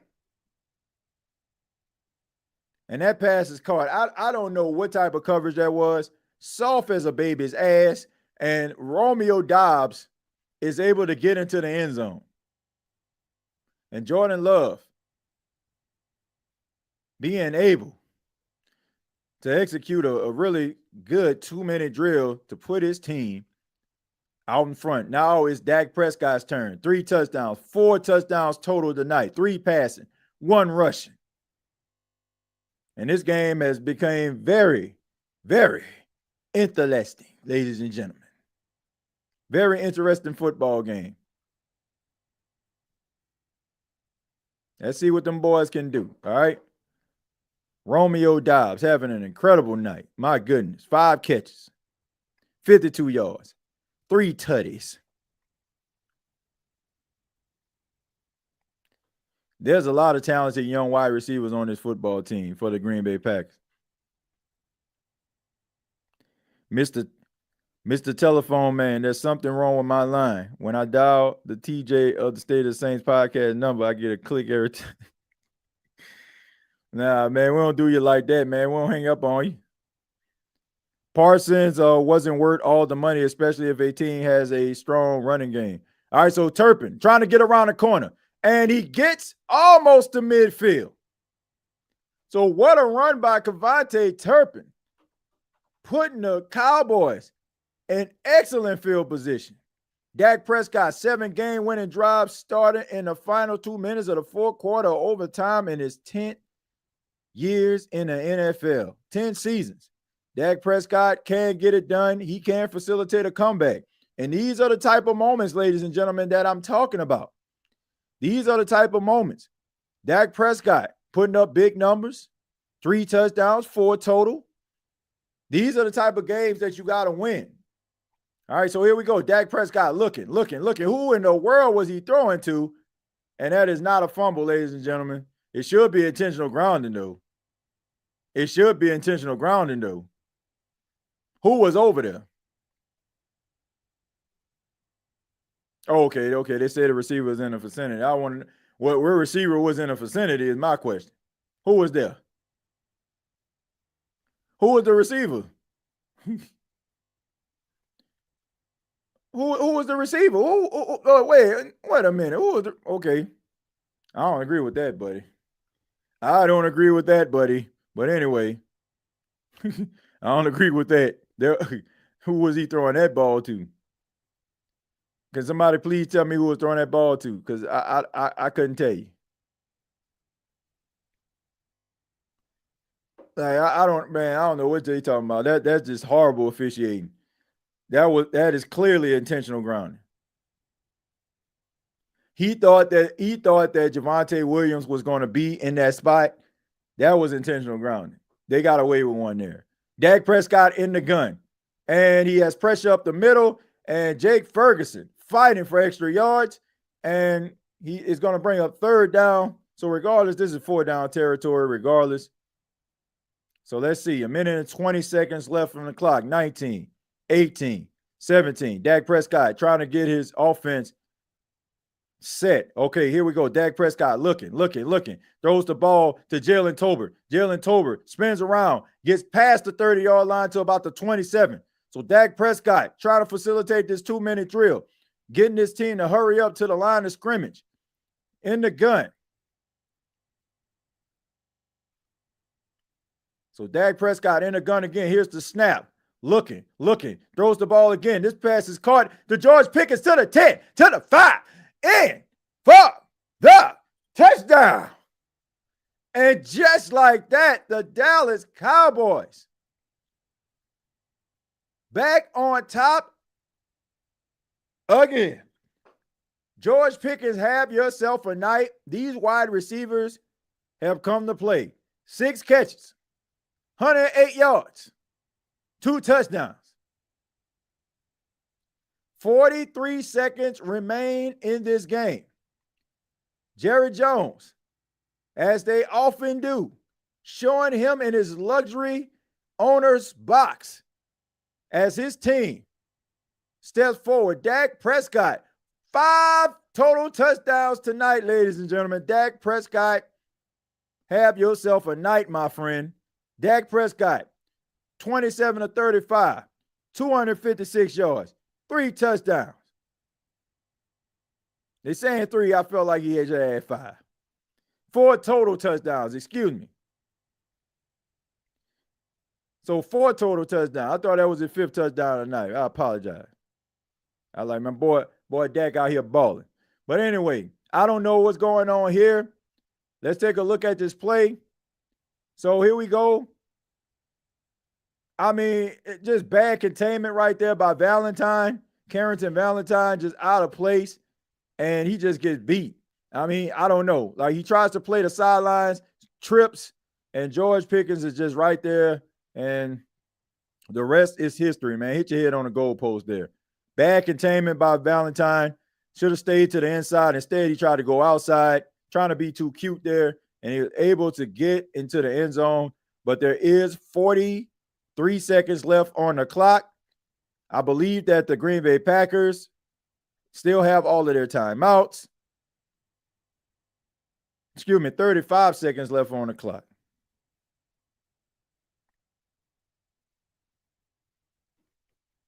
No, I was right the first time. 43 seconds left on the clock. So 43 seconds left on the clock.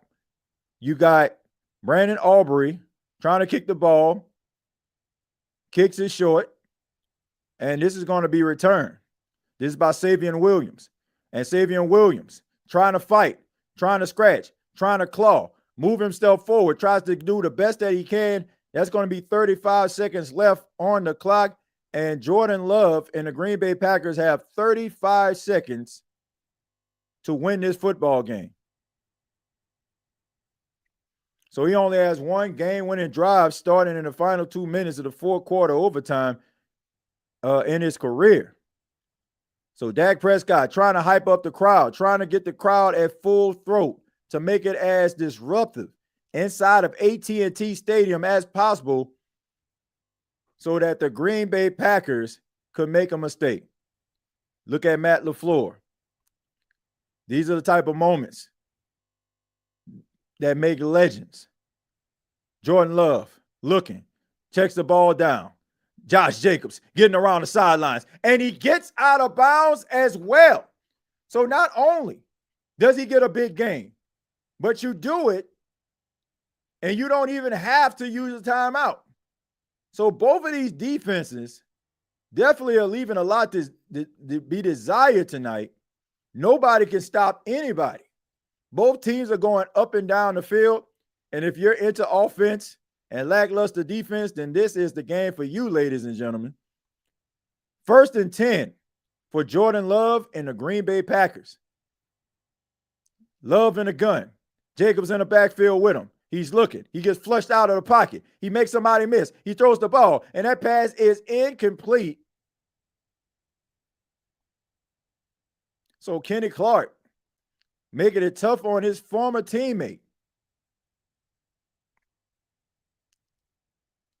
So here we go. 22 seconds left on the clock. Jordan Love in the Green Bay Packers trying to win this football game. James Houston is out there being extremely disruptive. This young man is special. He just has to stay healthy.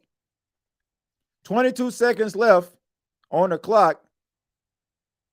Worst case scenario could be a possible field goal to tie to bring it into overtime. All right, so here we go. Love in the gun. Snap. Gets around the corner. That pass is caught. And Malik Heat, who finally gets a pass tonight, not the go-to guy, probably just in the game for a guy to get some rest. But Malik Heat is able to catch the ball, get out of bounds, save the timeouts. And this is a good thing because you still got your full playbook. You don't have to play the sidelines. You don't have to try to push the ball down the field.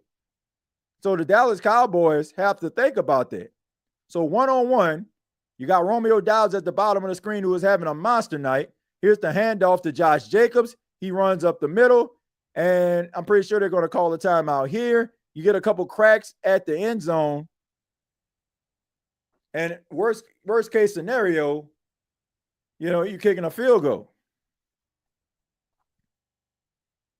But I'm not putting it in the hand of McManus. I'm just being honest with you. Guy a little bit too sketchy for me when it comes to the field goal kicking. I'm not saying he ain't capable of making it. I'm just saying I've seen this guy miss some field goals that are recruit in crucial situations quite a bit. Dak Prescott trying to keep his composure. You could tell the Dallas Cowboys and Dak Prescott want this football game. They want it.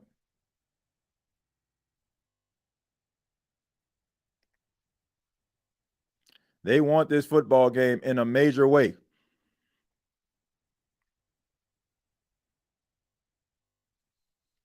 All right, so here we go. 12 seconds left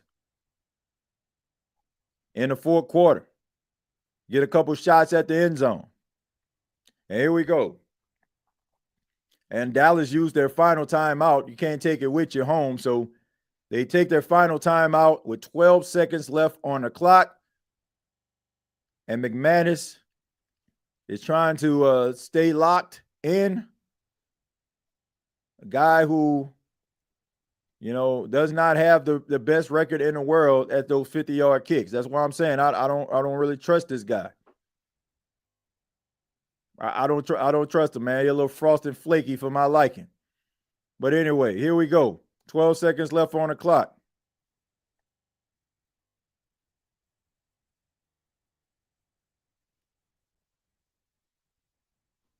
So Mason Crosby, a long-time kicker, he is not out there. He is not walking through that door, ladies and gentlemen. All right, so here we go. 12 seconds left. Jordan Love in a gun. Here's the snap. Hands it off. Brandon Jacobs gets up the field. Seems like they're pretty content trying to bring this thing into overtime. 8 seconds left. Look, you got one timeout remaining. I think you need to take a shot at the end zone. Take a shot at the end zone. You don't get it. Bring out Brandon McManus and hope that you can be able to make this to go into overtime.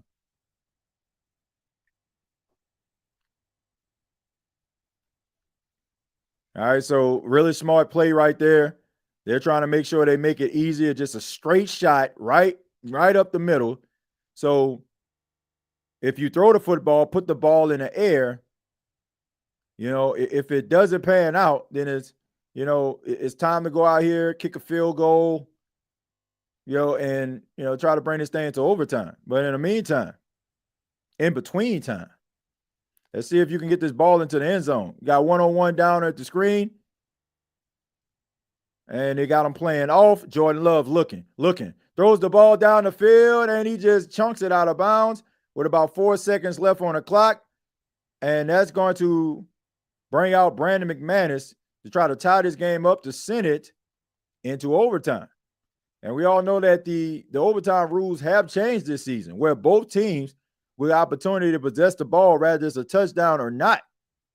So that's the new overtime rule. It's not just, you get the ball first, I score, game over. Both teams get a chance to possess the ball. All right, so Brandon McManus. Straight shot field goal, 53-yarder to tie this game up. Snap, placement, kick on the way, and it is right down the middle. We are going into overtime, ladies and gentlemen. Brandon McManus kicking a 50-plus yard field goal right down the middle.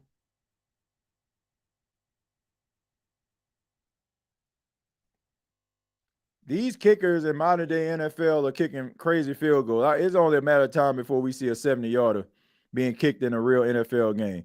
I don't know if it's the footballs are lighter. I don't know if their feet are just, foot is just that strong. I don't know, man. But all right, this is going to be overtime. All right.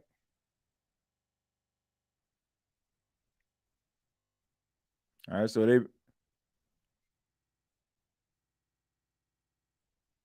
so here we go, McManus. And you got Joe Milton out there getting some TV time, backup quarterback.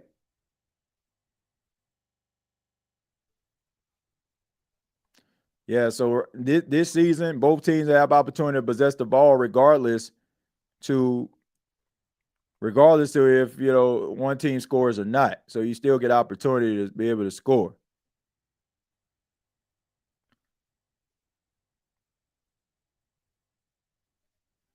All right, so if you drive down the field, get the ball, and is intercepted.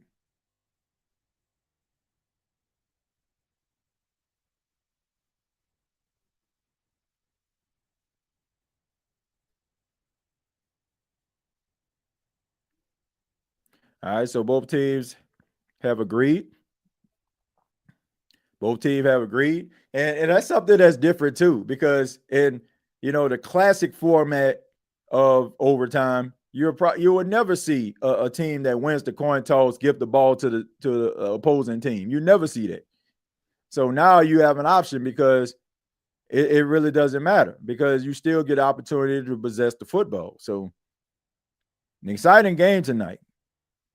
I think this is actually our first overtime game here on the State of NFL. So strap in, ladies and gentlemen. We got 190 people watching this right now. I ask that you hit the like button if you're here. What I wouldn't give for the Saints could get some receivers. Yeah, don't we all, man? Don't we all? Wow, Cowboys, incredible. TJ, if you thought the Packers secondary was soft, wait till you see next. Man, this secondary is awful. Like both of their secondaries awful. These defenses awful. And it's so crazy because the Green Bay Packers, they've had like some really good defensive performances this season. Like a lot of people thought they may have had like the best defensive football, but not tonight. Not tonight. But I also, like, as crazy as this sounds, this might be a blessing in disguise for Dak Prescott. Not having CD Lamb out there where you got to force him the football. Like now teams don't know who to zero in on. It's probably easier for a team to like zero in on CD Lamb because they know he's going to get the majority of the targets. In this game tonight, like you don't know who's getting the football. Like George Pickens is capable, but you also have Jalen Tolbert and Kevontae Turpin and Guillory. You got Jake Ferguson. So they don't know who to zero in on. So it pretty much stretches out the defense, and it makes guys have to work a little bit harder to be able to get stops and get deflections. But anyway, here's the kickoff to start overtime. Kevontae Turpin is going to take this thing out, and he tries to get around the sideline, and he does, and he gets past the defender, and really good return right there, but there's a flag on the play.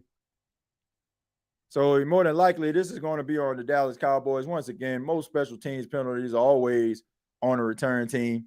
So a really good return is going to be negated here by a penalty on a special team.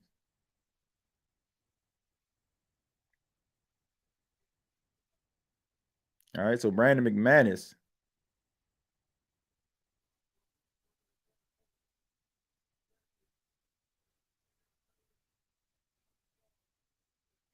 All right, so there's a 10-yard penalty. So that big run by James Houston, holding guys up. Like, man, you can't get a guy inside his shoulder pass. They're going to call that every time. And Brandon McManus, who's just trying to make a play, trying to slow down the momentum or even bring down Kevontae Turpin, takes a huge hit. And they're asking, is he going to be all right? He's saying he's fine. So a really good return right there for not. 1st and 10 for the Dallas Cowboys. We got some motion there. Here's the handoff to Javonte Williams. Breaks free, gets around the side, fights for extra yards. He gets enough for a first down. So a missed tackle right there by the Green Bay Packers defender. Javonte Williams is able to break off that tackle and gets himself a first down. So Brian Schottenheimer trying to call his best plays, trying to call his best stuff. All right, so here we go. Here's the handoff to Javonte Williams, gets around the side, and he runs up the field.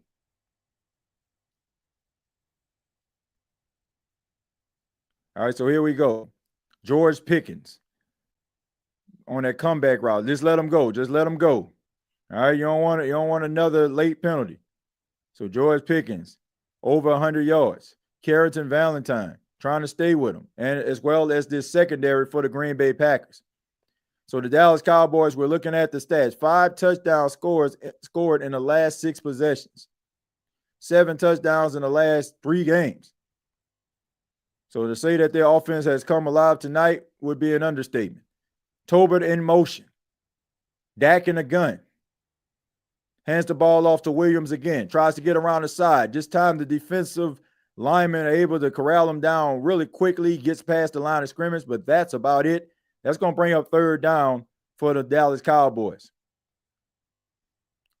Clock continues to tick, of course. If this game ends in a tie, if both teams aren't able to score or both teams score a touchdown. And the time expires, of course. Not like in college football where they just play to a winner all night. 3rd and 4. 7 seconds. The play clock continues. Dak trying to put his team in the best position to be able to execute. Gets around the side. Micah Parsons fighting. Throws the ball down the field. That pass is caught by George Pickens again. And just continues to make life a living hell for that secondary. They have absolutely no answer for George Pickens. And my question is, why isn't Nixon on George Pickens? Why do you have your backup cornerback in Carrington Valentine on the best wide receiver on the Dallas Cowboys team is beyond me. Like, look how far he's playing off. Like, why are you playing that? I don't know. Anyway, George Pickens, 8 catches for 134 yards in this game, having a monster night. Play action. Dak pushed, caught, Luke Shoemaker.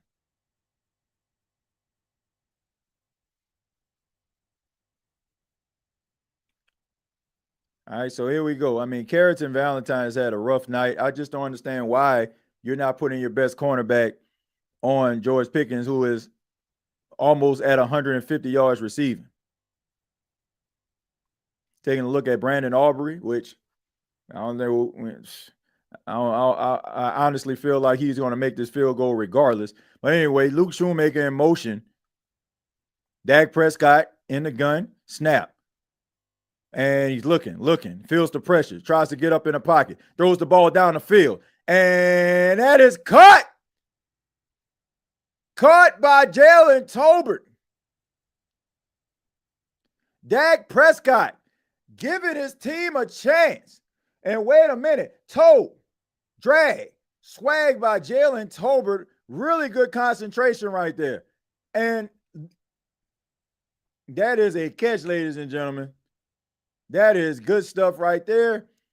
Like right on the edge and just catches the ball before it goes out of bounds. Dak Prescott throwing up a miracle, but his prayer was answered. What a catch. And if you're the cornerback, Nixon, for the Green Bay Packers, you're wondering to yourself, why are you quitting on a play? That could have been an interception, the way that ball sailed in the air.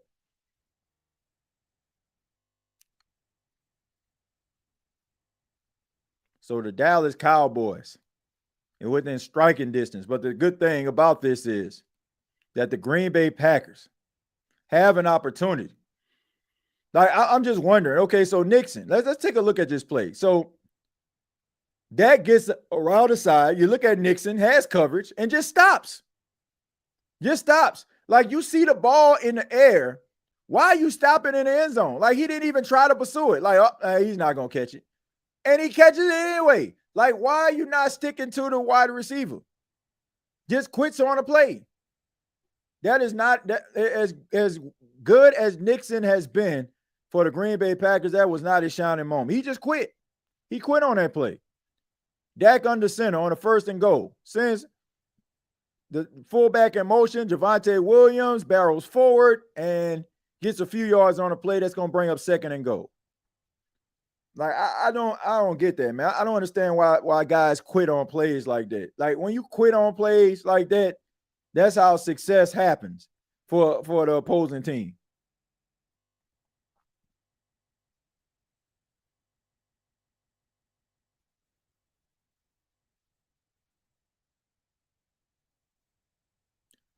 All right, so here we go. 2nd and goal for the Dallas Cowboys. And a play action. Looking. Gets around the side. And he's able to get Dak Prescott down to the ground, but it won't count as a sack. It counts as a tackle.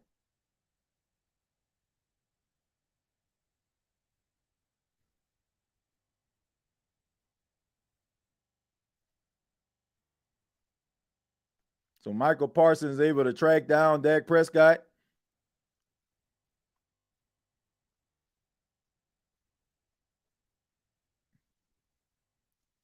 And able to get around the side. So they are going to call that a sack.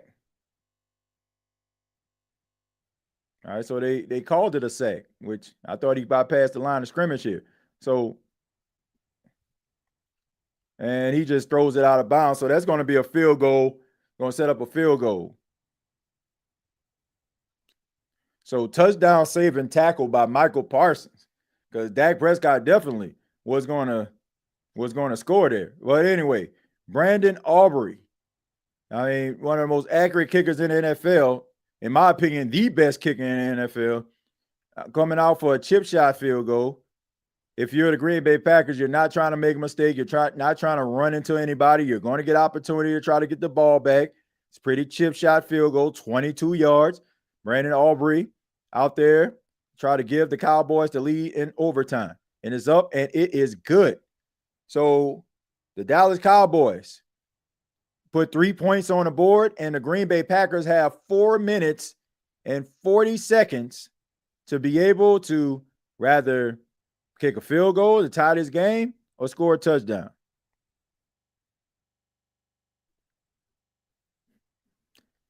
Man, you can't make this kind of stuff up, though. Seriously, like Micah Parsons is not really impactful the entire night. And then all of a sudden, like, he gets around the corner and tackles Dak Prescott, like in one of the most clutch and crucial moments of the game. Like, you can't make this kind of stuff up, man. Good evening, everyone. Always a nail biter on the state of the NFL. Yeah, always a nail biter. But this has been, Jules, our first overtime game of the year. So we're going a little long, but y'all know how we do it, man. We stay to the end. All right, we stay to the end of games. All right, and right now is a few minutes till midnight here on where I am at. I'm here on the East Coast, out here in South Carolina in the Eastern time zone. I don't call it the East Coast, but you know, the eastern side of the United States. They still consider South Carolina the South. So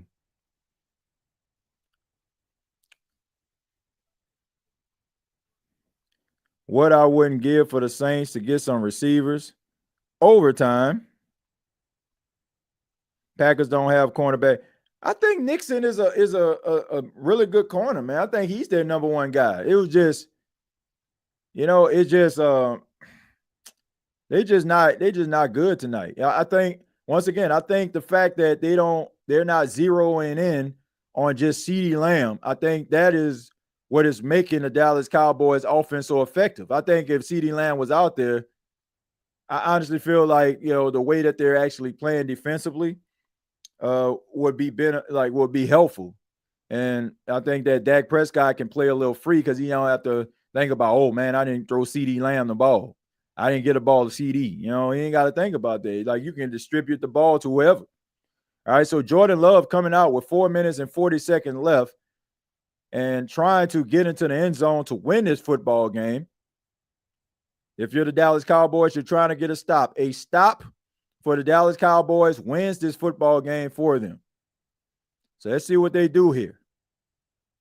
Jordan Love, only one game-winning comeback last 2 minutes of the fourth quarter overtime in his career. Let's see if he can make this one number 2. All right, so here we go.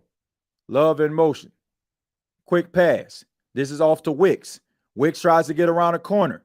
Can't, but he does get a few yards on the play. So he's going to bring up second down. Really good pursuit right there by the Dallas Cowboys defense.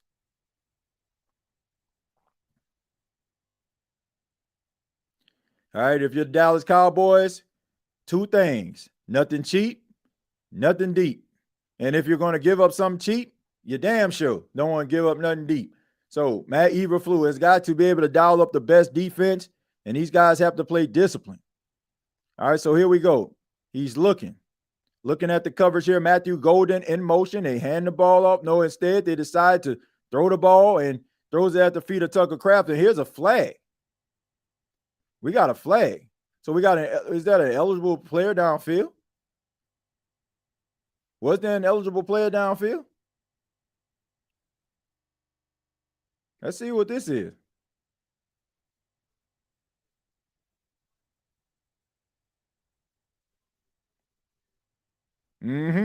Yeah, I mean, all right, so a decline penalty. I don't know if I agree with that, because you can still push them back and it's a little bit further yards. You're making it a little bit more easier.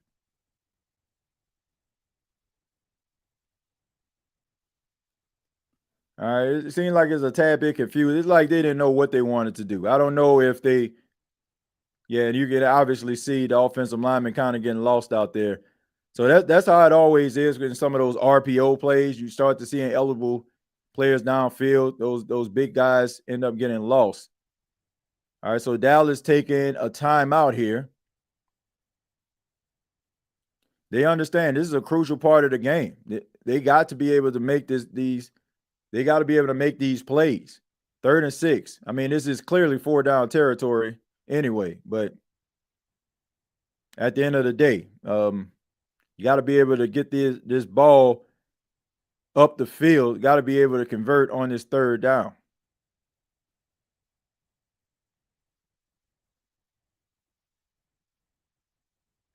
All right, so this new overtime rule gives these teams opportunities to be able to score. So there's no question oh, wait a minute, if we would have had the ball, we probably would have won.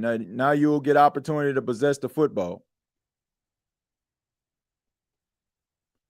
All right, so here we go. 3rd and 6 for the Green Bay Packers. Looking. Throws the ball downfield and incomplete.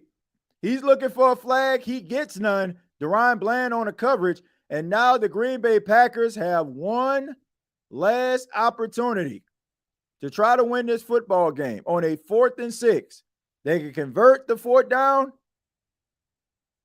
If not, the Dallas Cowboys will pull off a victory that is much needed for the franchise because the Green Bay Packers have had their number throughout the years. And that was really good coverage by Bland. Crowd at full throat. 4th and 6. Here we go. And Green Bay calls a timeout. Want to make sure that his quarterback relaxed. Want to make sure that his team understands the play in order for them to be able to push the ball down the field. Jordan Love trying to lead his team to victory. 3 minutes, 50 seconds left in overtime. So if you're Matt LaFleur, you're trying to call your best play, whatever that play is, whatever's in your playbook, whatever that is, you want to make sure that you're calling it. And if you're Jordan Love, you got to know where your reads are. If your number one read is covered, you got to make sure that you're able to get the ball to the next player. So here we go, ladies and gentlemen. 4th and 6 for Jordan Love and the Green Bay Packers. Kraft in motion. Snap. Here we go. Love looking, throws, caught. Caught by Matthew Golden for the 1st down. The rookie comes through in a clutch moment. Matthew Golden able to catch the football, gets down low. And a clutch pass right there. I mean, that is textbook pass and catch right there.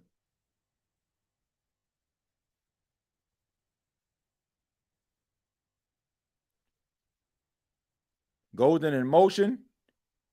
And a handoff there to Emmanuel Wilson. Wilson barreling forward, fighting. And he almost gets the 1st down. He gets about 8 yards on the play. So the clock continues to tick. In the words of Chris Berman, tick, tick, tick, tick, tick. Down to the 3-minute mark. And we're now under 3 minutes.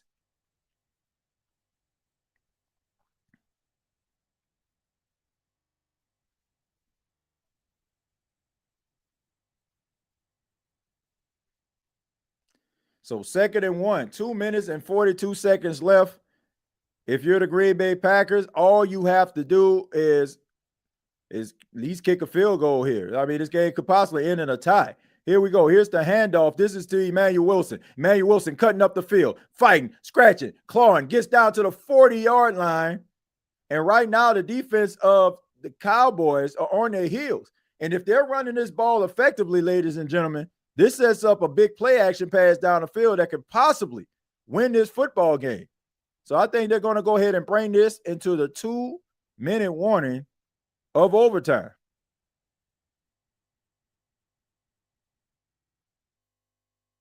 A 2-minute warning.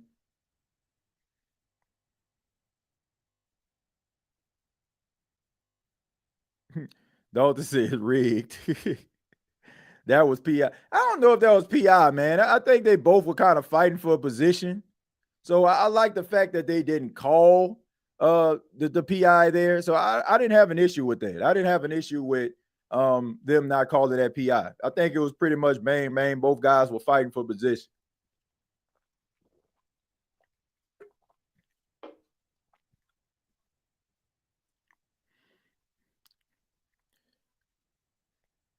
So both teams have struggled tonight trying to stop the opposing team's defense. So Green Bay is trying to get the ball into the end zone and win this football game. They're not thinking about a field goal.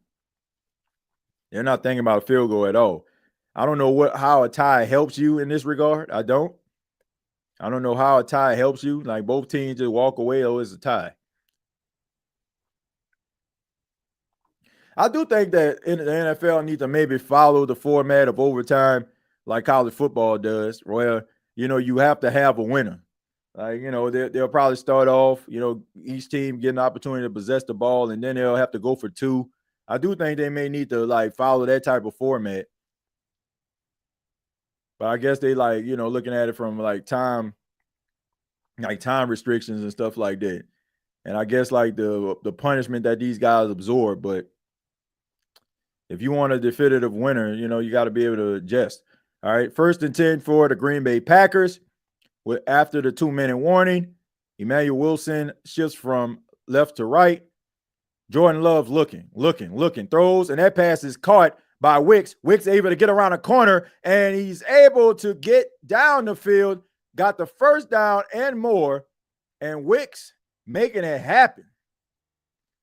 And Jerry Jones has that look of concern on his face. All right, so here we go. You look at Emmanuel Wilson, able to try to get outside. Really good pass and catch. Wicks makes a guy miss. Was on 2 linebackers right there. It's a really tough matchup when you have a wide receiver on a linebacker. But anyway, Jordan Love, 1:21 seconds left in the gun. Emmanuel Wilson in the backfield. He moves, shifts, looking, throws, caught, Dobbs. And that's past the 20 to about the 19-yard line. 1:07 seconds left. Clock continues to move. All you need is a touchdown. I know that sounds crazy. But, worst case scenario, you kick a field goal, game ends in a tie. But Green Bay isn't looking for a tie. Hands the ball off to Wilson. Wilson, stiff arms, able to get the first down and a little bit more. Emmanuel Wilson taking advantage of this opportunity to be in a game. Matt LaFleur has the confidence in the young stud running back. All right, so here we go. And a pass right there, and that is blew up by Trayvon Diggs. Lucky for them, that's all that happened. Lucky for them, that's all that happened on that play because he read that. They are lucky that play didn't end in an interception. He read that perfectly. He just couldn't. If Romeo Dobbs wasn't there to stop his momentum, he probably would have been running the other way with that. So lucky for Romeo Dobbs, he was there on the spot. So here's the final timeout for the Green Bay Packers. 28 seconds left on the clock. And the question is, are you kicking a field goal? At least you're getting a tie. And both teams walk away not winning, but not losing either. All right, so here we go. Dak Prescott trying to get the crowd back into it. He wants this football game. You can tell how the way he played tonight. Pretty flawless performance there by Dak. All right, so here we go. 2nd and 13. Jordan Love looking, looking, checks it down to Emmanuel Wilson. He goes absolutely nowhere. 22 seconds left on the clock. You need to go ahead and hurry up on a third down. Push come 14 seconds, 13 seconds, 11 seconds, 10 seconds, 9 seconds, 8 seconds, 7 seconds. Last play of the game, possibly. He throws down the field and incomplete with 1 second left on the clock. What are you going to do? Now you're kicking a field goal to end the game in a tie.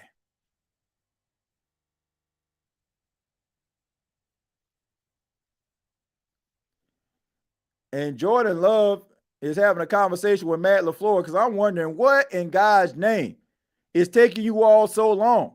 You got to be able to get your teammates to the line. You got to get them to the line.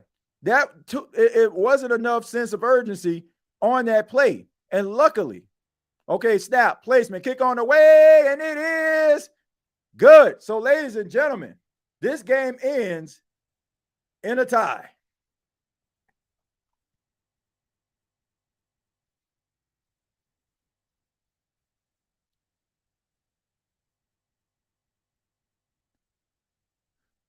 So if you, I mean, I guess they can't create the storyline where who won the trade because both teams in this game in a tie. So whoever was trying to create this narrative and probably was ready to write this article, I guess you're going to have to start from scratch. And I know it's going to be a long night for you because, you can't write the article. Oh, the Cowboys won the trade. Micah Parsons wasn't a factor. Well, Micah Parsons was the reason why the Cowboys didn't score a touchdown and had to kick a field goal. So luckily, that was such a fortunate circumstance for the Green Bay Packers because that time management was straight up booty. But ladies and gentlemen, your final score, Green Bay 40. Cowboys 40. Good game tonight, ladies and gentlemen. If you're into offense, if you're into defense, then this game set defense back about 10 years. But all in all, it was a fun night, and I'm glad to spend a little bit of it with you here on the State of the NFL podcast. Once again, my name is TJ Jones. You can check out every single episode of the State of the NFL, where we talk about some of the hottest topics in all of the National Football League, as well as go live during every primetime game, Monday Night Football, Thursday Night Football, Sunday Night Football. We got you covered over here. So come on and chill out with us. Have a good time. And, hopefully we have some more exciting games like this one was tonight. Till next time, I'll see you down the road.